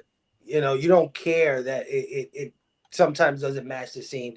No, it's fantastic. I can't really say much about it. It's one of the best scores, top 10 at least, or top 20. Hell yeah.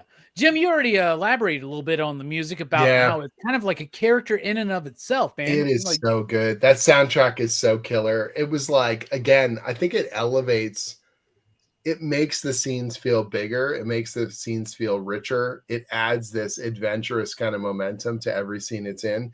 It's absolutely killer. It's crazy how much it sort of sticks in my mind as well. That opening sort of sequence is just boom, boom, boom, boom, boom, boom, boom, boom, boom. Like everyone kind of knows it. It's the Barbarian theme.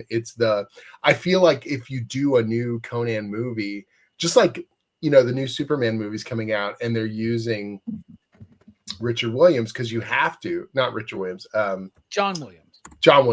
You have to, because it's so intrinsically tied to the character at this point. I feel the same way, like about the Conan soundtrack, that it feels like it's one and the same, like they're just like linked, and it is the sound of the Hyborian Age at this point. That's why when they do King Conan with Arnold Schwarzenegger, they need to bring back that theme. Let Hans Zimmer take a lick at it if you want to, but pay attention to that theme. What about you, Jelani? What do you think about the music? I like it, but I like Conan Destroyer better because I remember it better. I have no clue why.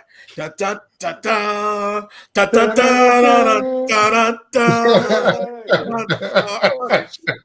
That shit fire. And I the whole point, that's what was making me mad. I was like, I know that's about to pop off in this movie, and I kept waiting for it because I've heard it dozens of times. And I remember that's Conan Destroyer. I'm like, crap, that was great. It's like X3. Watching X3, that movie is hot trash, but the soundtrack, it is absolute fire. It's okay, but it feels a little bit like that when Angel does this like Cupid wing thing. Like that's the cheesiest shit. That's some Touched by an Angel shit right there, bro. I'm just gonna say, man. That's all I'm saying. All right. What about you, Joe? What do you think about the music? No, I mean it's fantastic. In particular, what more can the you music say? in X3, Joe, and the music in X3. X3. Okay. No, I'm just kidding. I can't believe they had Juggernaut say I'm the Juggernaut bitch in that. That's X-Men franchise review coming in 2026. Y'all just wait. Let's go. Let's go. You know, Charles always talked about building bridges. That whole thing was, oh my God. What a terrible movie. Anyway. The music for X3 while we're discussing it, and just leave everything else out of it. Just forget that movie existed except for the music. That's all. Maybe. The only thing worse than X3 is X-Men Dark Phoenix. So there you go. That was really bad.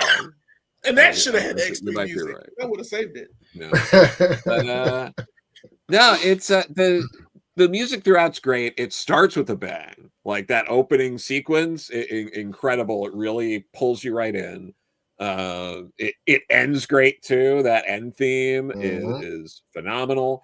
One of the bits that really stands out to me is after they rescue, Conan from being crucified and all that, and they do their raid, like the music while they're all in like the paint and like sneaking around like the palace for those like few seconds they're doing that music. I love that bit too. That bit really stands out to me as like a cool, like it's different from a lot of the rest of the score, but it fits. Like I like that kind of stuff.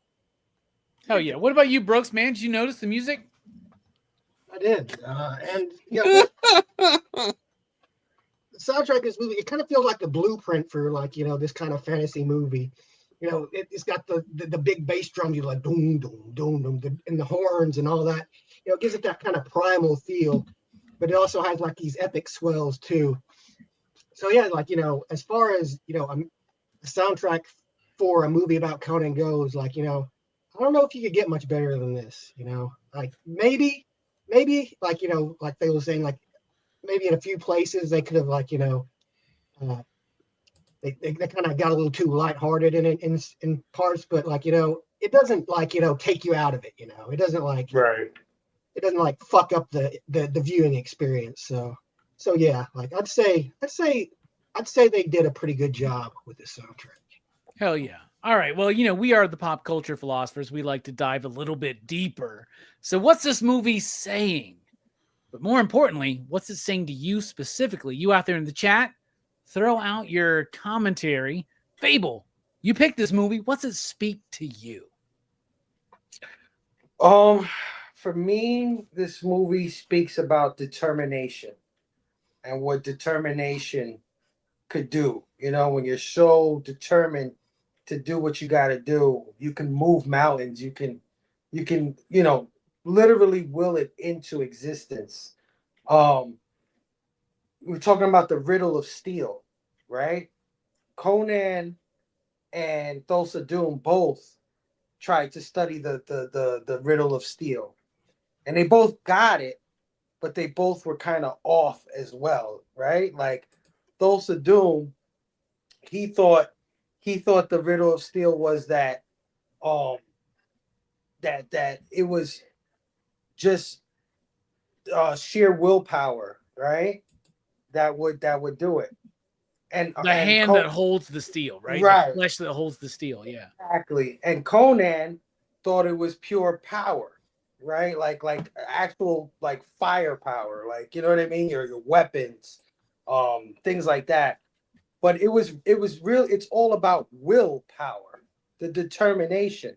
Thulsa Doom was determined to do what he did, and he accomplished a lot.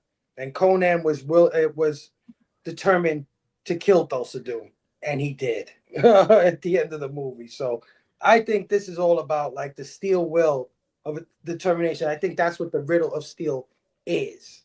It's not actually weapon. It's not actually whether it's flesh or steel or any of that. It's the steel will of a person, the willpower, if you will. So that's what it says to me. Hell yeah. Steel Will, a character in Silverhawks, by the way, published by Dynamic Forces and Dynamite Comics, one of our friends here. So everybody go check out Silverhawks. But you're right, 100%. So, Jim, what about you? What's this movie speaking to you outside of job security? I think we should throw it back to Brooks because I feel bad that he's getting all the last sort of, everyone's saying stuff and then he has to agree with everything we're saying. So I'm going to rotate it back around so we can do Brooks, Joe, and I'll come in at the end there. How about that? Goddamn, Jim. I appreciate that. I guess you're the special guest. So I guess that's allowed. It's tough being at the end of those discussions where you're just like, yep, this is what everyone else said. Brooks has been at the end very many times. I know. I'm sure. Joe. It all depends on who shows up first, honestly. And Joe's usually like 5 minutes late, but he showed up early for you, Jim, just so you know. So yeah, let's do what Jim wanted us to do. So Brooks, what's this movie speaking to you? But I think this movie is like about freedom. Like, that's kind of Conan's thing is like, he You're just thinking of wants to Braveheart be... right now, bro. This is a different movie. Silence. But yeah, like Conan's, like that is Conan's thing. Like, he lives like he's born free, and then like as a child he's enslaved, and then he's free again, and like that's all he like. He's just like Conan like lives by instinct. Like after being freed, like he never seeks out like responsibility or anything like that. He just wants to to live and to enjoy life and to spend time with his friends and to have theological discussions about who's better, Crom or the Four Winds. And like maybe if you run across an evil wizard guy, kill that guy. If you run across a witch, kill her, like if it'll make you more free. So yeah, it's kind of like the thing about being a thief too, is like the main thing a thief is seeking is to be free from like the kind of bindings that your average person is, like your average square, your like working class guy. Like a thief is like fuck all that, fuck being like fuck having a boss, like I could just like take what I want, as long within reason, of course. You don't want to be like a shitty thief who like steals from like poor people. You want to be an honorable thief who steals from like fucking dickhead wizards and like shitty kings and shit like that. You want to be Robin Hood, man. Yeah. Dickhead wizards, I love it. Stealing from dickhead wizards. That's Right. And there are plenty of them. Jim's writing this shit down. It's gonna be the story, the next Conan story. Stealing from dickhead wizard. Stealing Dickhead from wizard. dickhead wizards. Cool. Got it. Well put, Brooks. I appreciate that. What about you, Joe? You're a writer. I'm sure you got an idea about this. No, for sure. I mean, a lot of, some of it's so on the surface, you almost feel stupid just mentioning it. Like, obviously, because we know a lot about John Milius and, sort of his love of Nietzsche and all that. Like, obviously, that's in there. Obviously, he was pulling a lot from Jim Jones and cult leaders and, Charles Manson and that sort of stuff. And it's, it's absolutely a movie. It's a very Gen X movie. It's a very like, don't listen to anybody. Don't play by the rules. The only way you're going to make it is if you live by your own rules. So like, I mean, that's so much of what this movie's doing. I mean, it works. I think it does a good job with that message, but I feel like that's a lot of the core of the movie and how life's about doing what you need to do. It's not about the wealth. It's not about this and that. Like if it comes, but it's about the best way to live your life is living it how you want, sort of stuff. So hell yeah, I like that. What about you, Jelani? Man, I'm keeping this very simple. Y'all going way too deep. It's simple. It's very simple. It's to crush your enemies, see them driven before you, hear the lamentations of their women. Yeah. How hard is that? Jesus Christ. He did all those things. Even at the end of the movie, he does all the shitty things. He gets his revenge. He finds out the guy that killed his dad. He finds the love of his life. She becomes a Valkyrie and saves his fucking life. How hard is this movie? It's not that hard. It's sword and sorcery badassery. Mm-hmm. It's absolute badassery. And I love to hear the lamentations of the women. That's all I got. All right, Jim, we're back to you. Yeah, So, I think it might be a little bit deeper though. What's fascinating to me is as much as the riddle of steel, the will of the man who wields it, the whole sequence where Thulsa Doom says, I am the wellspring from which you flow. Like basically, I created you. I made you the willful warrior that you are. You wouldn't have the courage or determination without the need for vengeance that brought him to kill Thulsa Doom. But then at the very end, the cult is destroyed and they're throwing all their, candles in the well. And then Conan just sits quietly by himself and he ponders, and we're left as an audience. We get to decide. It's not Conan triumphant. He's not walking out with treasure. He doesn't have his woman anymore. Essentially, he's alone, for lack of a better term. He has completed this circle of vengeance from when he was a child. Is it fulfilling? And then they cut to him on the throne, and he has a similar kind of a contemplative stare off into nothingness. Does being the king of Aquilonia make him happy? Is It that throws back fulfilling to as what well? the priest from The Exorcist was saying, right? At the beginning of the film, right? But it's a fascinating kind of thing where, as much as it does have this, yes, he kicks ass, yes, he kills, yes, he gets revenge for his family. He does. We don't get a clear, the film never tells us 100%, and that is good, and he feels good about it. It leaves you in this state of, you decide whether or not that is fulfillment, that is the completion of the quest, and that makes him good, or that makes him a hero, or whatever. And then him going on to become a king with a similar kind of a contemplative air. There is a surprising bit of melancholy to it all. And then it just sort of, it pulls back and it lets you decide what you think of it.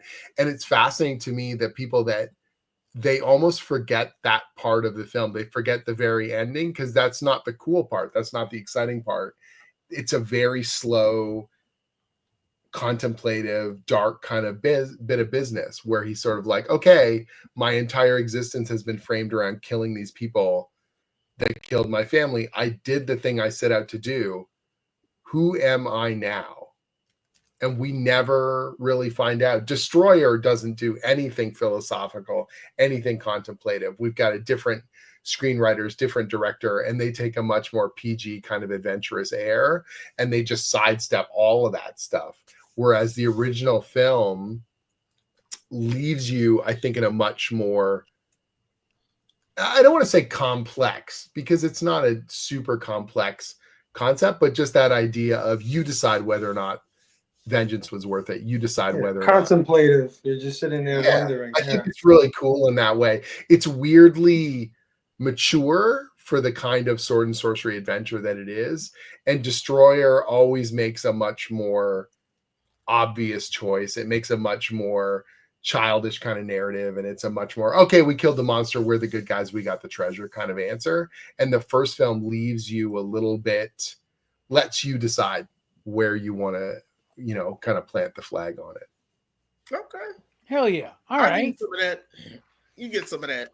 I love what everybody said here, right? I think everybody is right there with what, I mean, because honestly, what a movie means to you, that's what it means to you, right? Mm-hmm. But I feel personally what everybody's saying here, right? To whether it's about just slaying your enemies, hearing the lamentations of their women, and yeah, Eddie, that can be dirty if you want it to be. But like, even some of the more profound thoughts. But this is what I was thinking about this when I was watching it, and I was like, I feel like in this movie there's a thing about faith going on. Like I was picking up on that, right? And what I pulled from that was, you got to have faith in yourself. No matter what the journey is, you got to have faith in yourself. Your ability to do what you need to do, what you think is right. Because throughout this movie, you got Thulsa Doom, snake cult, worshiping a snake god. What does that get you? You got the dude with his 4 winds. What does that get you? Right? You got that conversation with him and Conan. And then you got Crom on the mountain. And I think one of the most profound moments of this movie is that famous scene when Arnold Schwarzenegger says, I don't pray to Crom anymore because I don't think he listens. And that's something that really resonates with me with Conan, right? As being like, so many civilizations, so many societies, so many people have their faith in something other than themselves. If that's what it takes, go for it. But don't ever misunderstand that what really makes you, you is you. right? It's not some No. otherworldly being or anything like that. I'm not knocking anybody's faith or anything like that. I'm not saying that. If you got faith in something, that fuels you, right? But for instance, Conan's faith that Crom doesn't listen fuels him. Well, fuck Crom. I'll do what I feel is right. And I feel like, to me, that's what Conan is. And that's what he represents. He's like, I don't give a shit what this government, what this civilization, what this God, what this religion, I don't care what y'all think. I'm going to do what's true to me. Right? Yeah. And some people could look at the story of Conan and be like, so what does that mean? Killing and fucking? No, because there's honor there. Right? Like, one of the things, and surviving everything that the world has, you know, that will throw at you, you know, that, and what I love about this movie is I think it goes from beyond survival into revenge, and beyond revenge into being a hero. I think Conan really becomes a hero by the end, because it's no longer about just revenge. It's about stopping this atrocity that's going on. Right now, it's tied into, if it wasn't tied into his mission of revenge, Conan would never be involved. You know what I'm saying? But it's to thine own self be true, as cliche as that sounds, but like, no gods, no masters, to thine own self be true. And if it's faith in a god or faith in a master, whatever it takes you to self-actualize into who you are, go for it. But to me, like I said, one of the most profound moments is when he's like, Crom doesn't listen, so I stopped talking. And I started doing it on my own. And I think that's a big deal, especially when you're dealing with something. We're talking about the Hyperborean age, which is like right after the fall of Atlantis. We're talking about ancient civilization shit, right? We're talking about mythology, right? This is like a created mythology. Robert E. Howard, I believe, in his, Jim, you can correct me if I'm wrong, but I believe that Robert E. Howard, in his creating a universe, a literary universe, predates Tolkien's Lord of the Rings. It does. Yeah. So Okay. Howard, whether it was for expediency or out of a grand plan, he started to interconnect a bunch of his stories together. And this is the 1930s. This is pre-Superman. Like, Conan predates Superman by 6 years. Most people don't realize that. Like, the character is an absolute pulp classic. And Kull the Conqueror predates Conan by several years as well. And the Shadow Kingdom is arguably the very first story that would eventually be called Sword and Sorcery. The term sword and sorcery wasn't created in Howard's lifetime. It's something that Fritz Lieber came up with years later after Howard had already passed.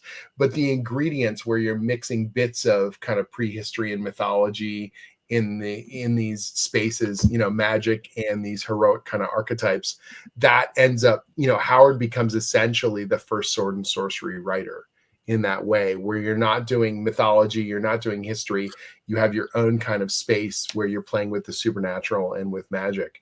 And the Hyborian Age becomes this fascinating prehistory of humankind.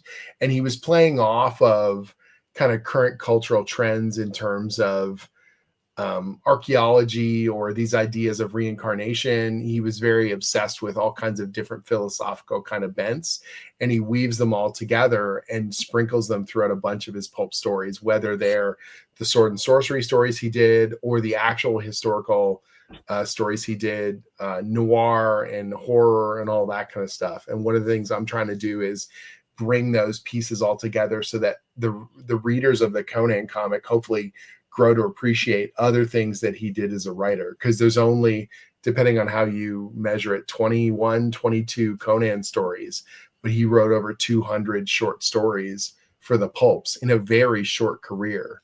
You know, he died in, you know, 30 years old, and it's insane. Yeah.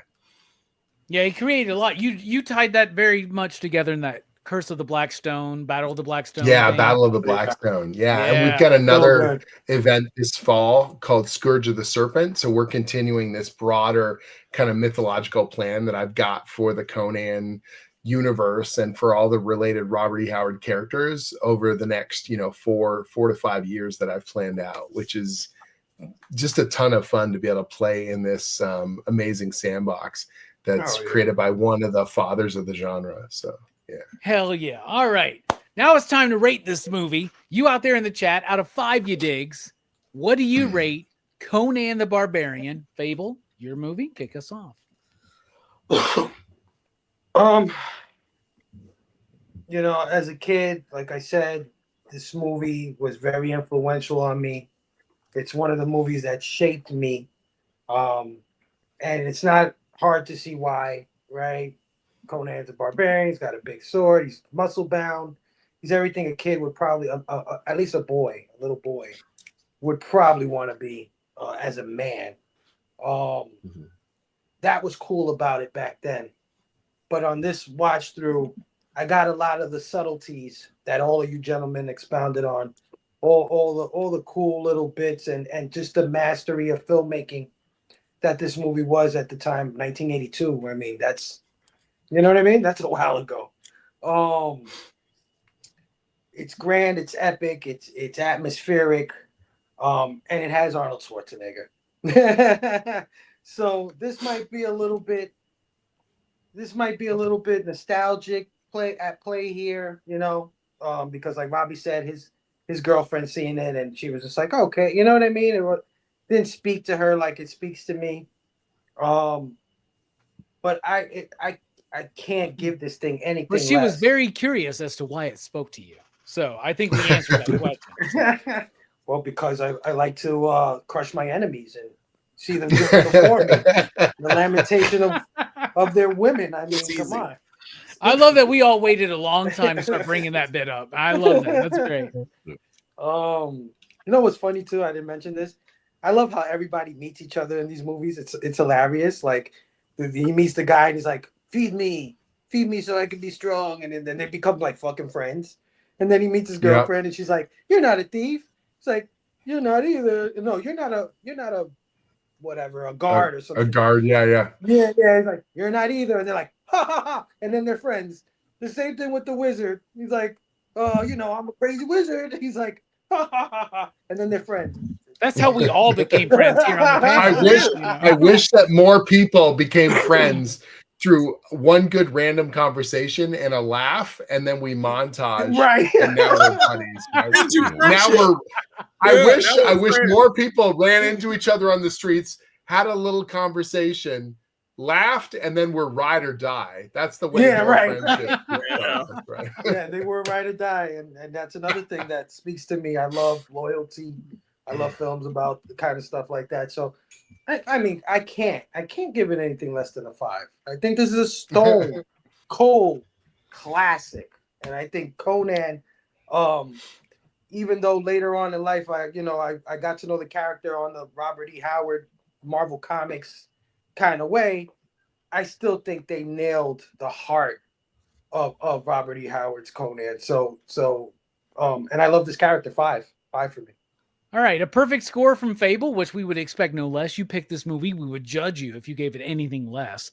But what about you, Brooks? Let's throw to you so that Jim doesn't call me out again on the way I operate my show. Brooks, out of 5 you digs, what do you rate Conan the Barbarian? Well, when I ask myself, what is best in life? Oftentimes I think like, what are the best experiences, the best movies, the best stories, the best albums? I think this movie is in a place amongst them. Like, you know, this movie, it is like, you know, is it perfect? Of course not. You know, it has its flaws. You know, it's not everybody's cup of tea. But for me personally, I'm kind of with Phable. Like, you know, this movie is a 5 for me. Like, because, you know, I love crushing my enemies. I love watching them scatter before me. And I love hearing them lamentations, bro. I can't help it. That's just the way I am. I will not apologize ever for it. There's nothing better, man, right? Yeah, 2 perfect scores so far. What about you, Joe? What do you think? Yeah, I mean, it's a 5. You know, a lot of that too is that, you know, we judge movies a lot about like what they're trying to achieve. This movie absolutely achieves what it's looking to do.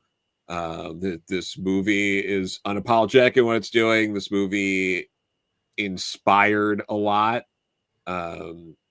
You know, I don't know. Do you blame this movie for Krull? I don't know, but and you know, it does a lot of right, but no,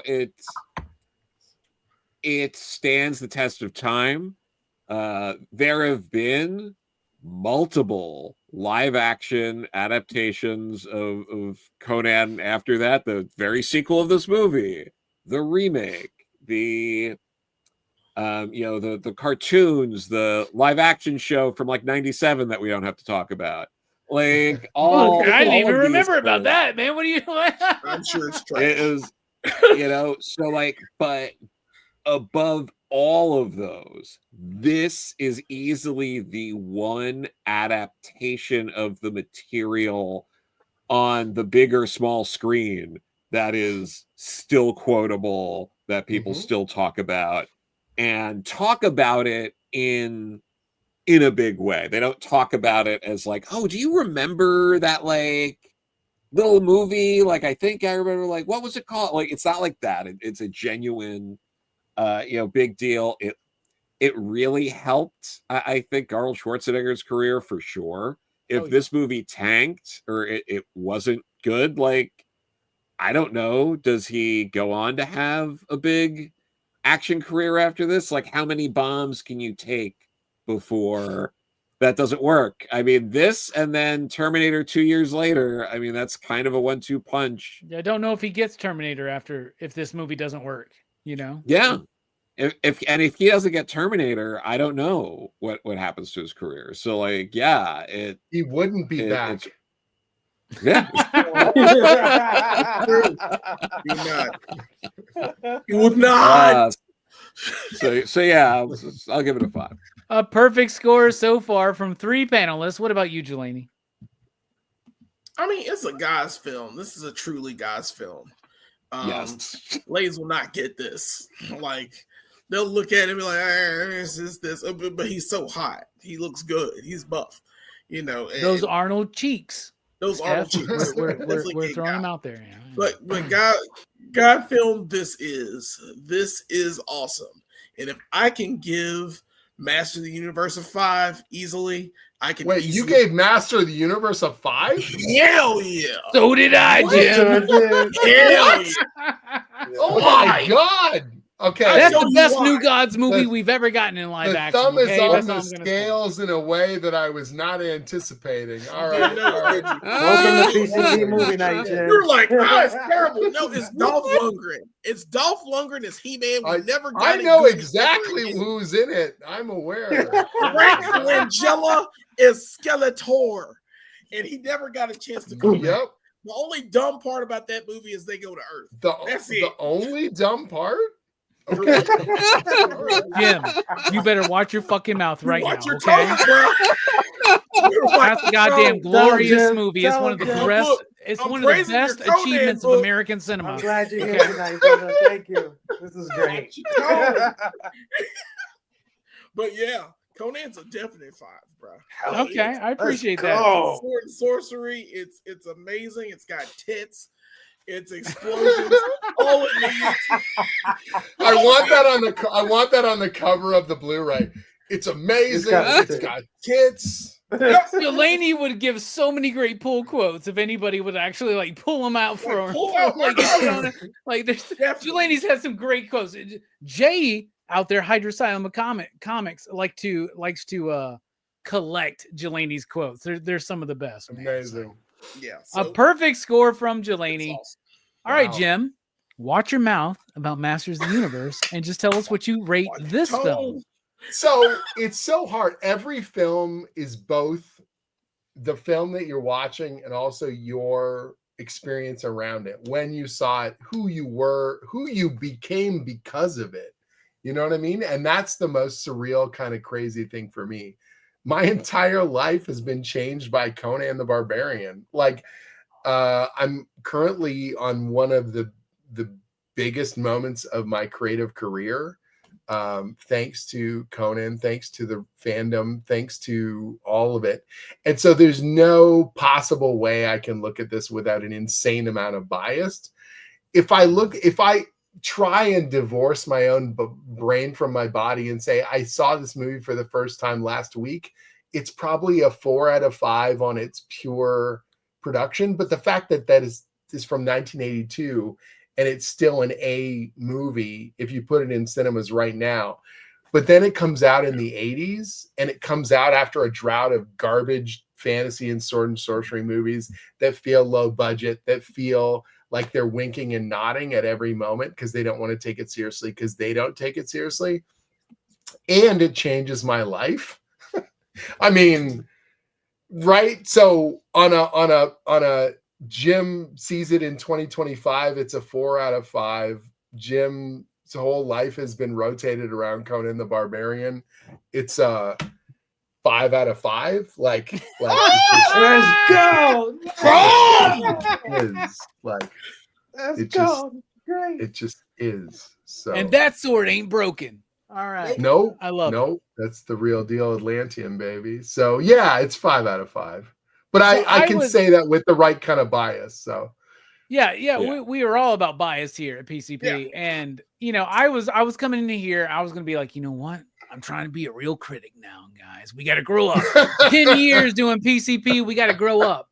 I was gonna give this a 4 as well. But then during the conversation, I started thinking, I think this movie's a 4.5. And then Jim Zub over there started talking shit about Masters of the Universe, which made me want to give this movie less. But instead, it inspires me to grow it up a little bit further. And I'll go along with everybody here. hey, 5 you dig. This movie does, like Joe said, it does exactly what it's supposed to do. And like Joe, you're right. Yeah. Like we say that all when we talk about our horror movies here on the channel.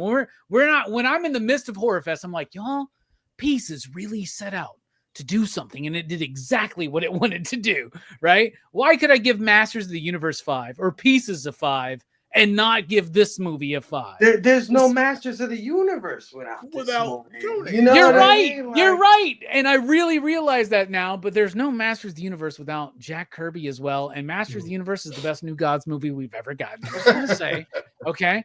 But no, Conan's great, dude. I fucking love this movie. Here's the thing. Here's the thing that I've actually said this a couple times recently. I think I said this last week on the French film that Joe picked about the mime in love. When I watch a movie and I go, I got to buy that. Mhm. Yeah. That's a big That's fucking it. deal. Yeah, That's a big man. fucking deal. So 5 you digs for me. It does exactly what it needs to be. It launched the career of Arnold Schwarzenegger. Without the success of this film, Mhm. you don't have Terminator. I don't think. Yeah. You get Terminator with Lou Ferrigno and see what happens there, y'all, because he's an asshole. Okay. I've met him. He's an asshole. Okay. So like you just wait and see. It captured a generation of people in the 80s.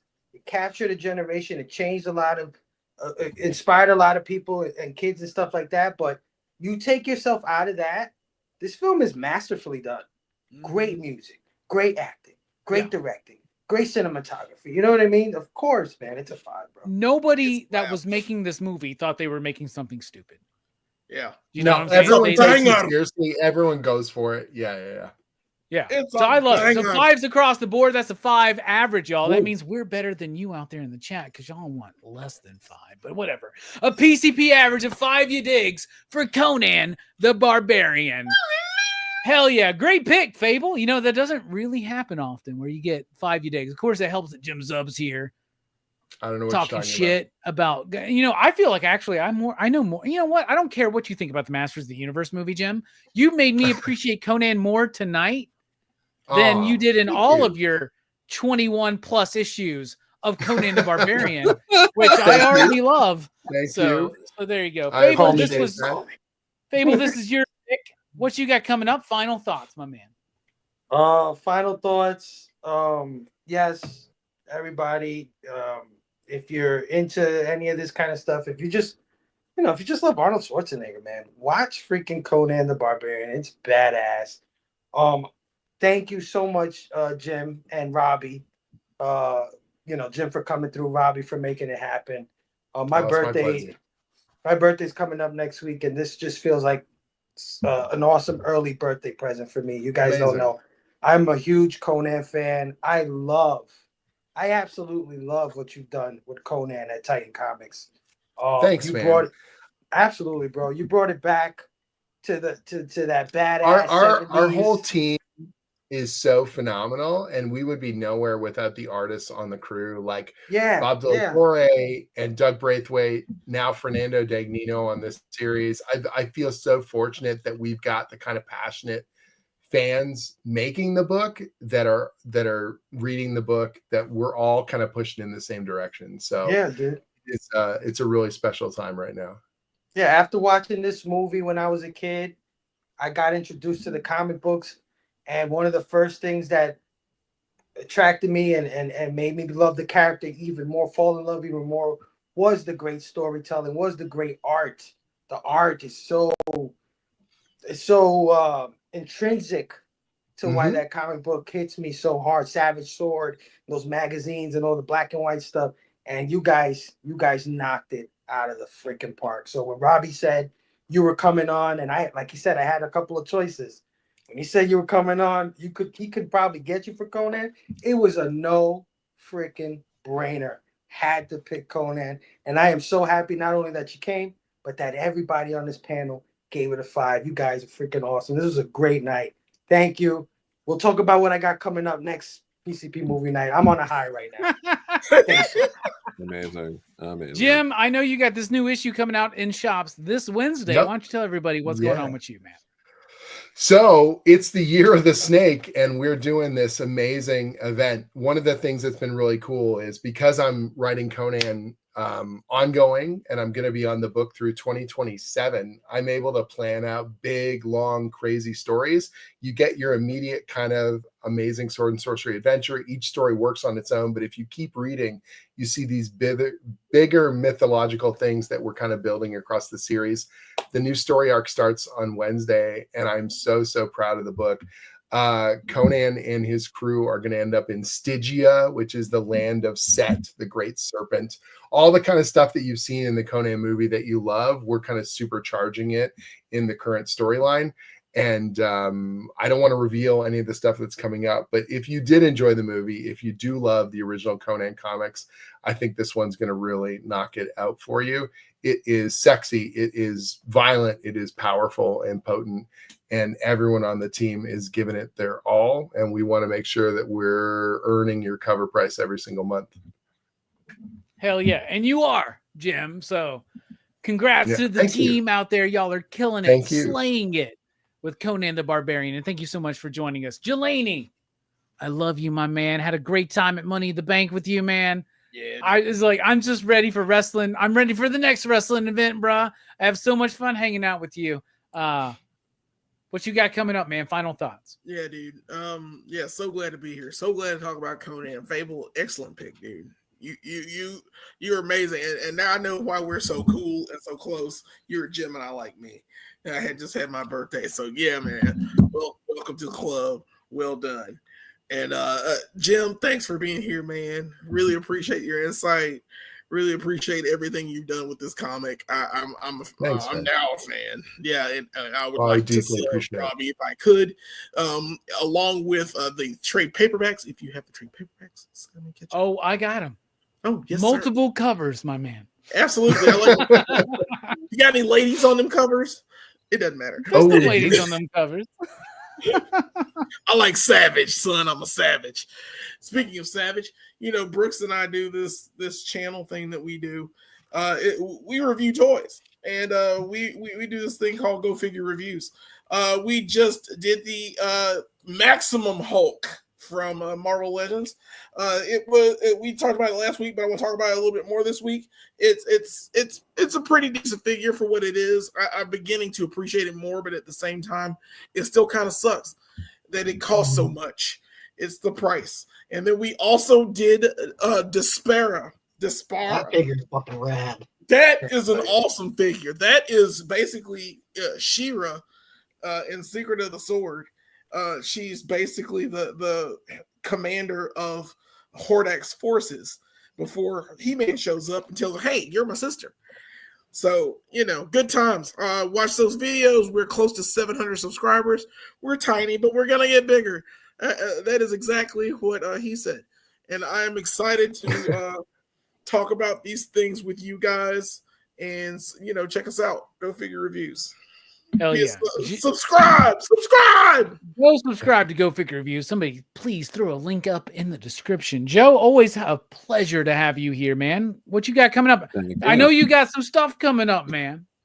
I do. Funny you should mention that. June 17th is the King Arthur and the Knights of Justice Volume 2 from Maverick, which is part of Bad Cave Studios. I will be at the American Library Association, ALA, conference in Philly at the end of the month to promote that. I also have an 8-page story in Young Men in Love, Volume 2, New Romance, which is out now. The Coagula story I wrote for DC Pride, a celebration of Rachel Pollack, was collected in the most recent DC Pride hardcover, To the Farthest Reaches. So that is also available now. The trade paperback of Green Hornet Miss Fury that I edited through Dynamite will be out next month. So that's quite a bit. And also I just launched a pre-launch page for a one-shot Kickstarter I'm going to be doing. I've shown Robbie some of the pages and whatnot, but it's called Sink to the Top. I'm working with Chase Bluestone, who I did the story in Young Men in Love with. 24 pages. It's 70s period piece, a queer thriller story about a male escort. I'm really excited to finally get that out there. It's stylistically really inspired by Tomb of Dracula, House of Mystery, and Frank Miller's Ronin, which I read, and I made Chase also read Ronin and Tomb of Dracula and House of Mystery stuff while figuring this out. Nice. We're really as trying everybody to, should. Yeah, as everybody should. Some of the greatest comics of all time. I'm sorry, I'm just so good. Yeah. So like those are all things you should just be reading anyway. But like it's great. I feel like, and I'm sorry, I'm babbling, and I know Brooks wants to get here too, but like I feel like we like ebb and flow on Ronin, like as a society, like we just like. There are periods of time where people are like, oh, it's overrated, that sucks. And then like that's like a decade, and then the next decade's like, actually Ronin's like really good. I don't know why we're talking about it. It feels like it keeps going like that, right? I've always been very consistent about how I thought Frank Miller's Ronin was some of the best work he's ever done. I think I agree. It's really good. I think Kevin Eastman agrees with you as well, man. I've talked to him about it. Okay, so hell yeah, man. Lots of cool stuff coming up from Joe. Before Joe launches that Kickstarter, we'll have you on the show. We'll do a whole spotlight on that, man. It's gonna be super awesome. Brooks, I love you, man. What is best in life, bro? What's your final thoughts? Yeah, but I was thinking like, there was a Conan story like that I would recommend. Like a few years back, Marvel actually did a book called Savage Avengers, which was way better than it had any right to be. And like I remember there was one issue where he has dinner with Dr. Doom, which is like just a classic moment. So like, if you ever see like Savage Avengers, like check that out. Check it out. But until then, just keep crushing your enemies, keep scattering them before you, and just bask in those lamentations, bro. Hell yeah. That's what's best in life. Hell yeah. For me, you can catch me over at Verno's channel, Blood Splatter Chatter, on Friday, because Friday is Friday the 13th. So we're doing another Friday the 13th movie. We're talking about Friday the 13th, the final chapter, which is part 4. It's going to be a really fun conversation. What's that? What'd you say? The last one they ever made? Yeah, that was the definitive end of Jason right there, man. I promise you. But anyway, it's a great movie. It's going to be a great, fun conversation. And then the only way that we can follow up a French film that Joe picked was Conan the Barbarian. The only way we can follow up Conan the Barbarian is with John Spiliotopoulos' pick, The Adventures of Ford Fairlane. Next week. Holy crap. Are you serious? Yeah, what a tonal shift. Wow. Yeah, next week we're talking about The Adventures of Ford Fairlane. Holy crap. That's gonna fucking go over well in 2025, I'm sure. So that's gonna be great. It's gonna be a fun show. I haven't watched it in a long time. I do remember this. I liked Terry Hatcher, so that I think that will be fine. Anyway, we love you guys. We're dipping out. This has been a great show. Jim, thank you so much. Phable, thank you for picking this movie. Thank you. Jelani, Joe, and Brooks, I love you as always. We're out. And final thought for sure. Fuck, I should have come up with another quote from this movie aside from the what is Crime! Crime! Where's William Shatner at when you need him, man?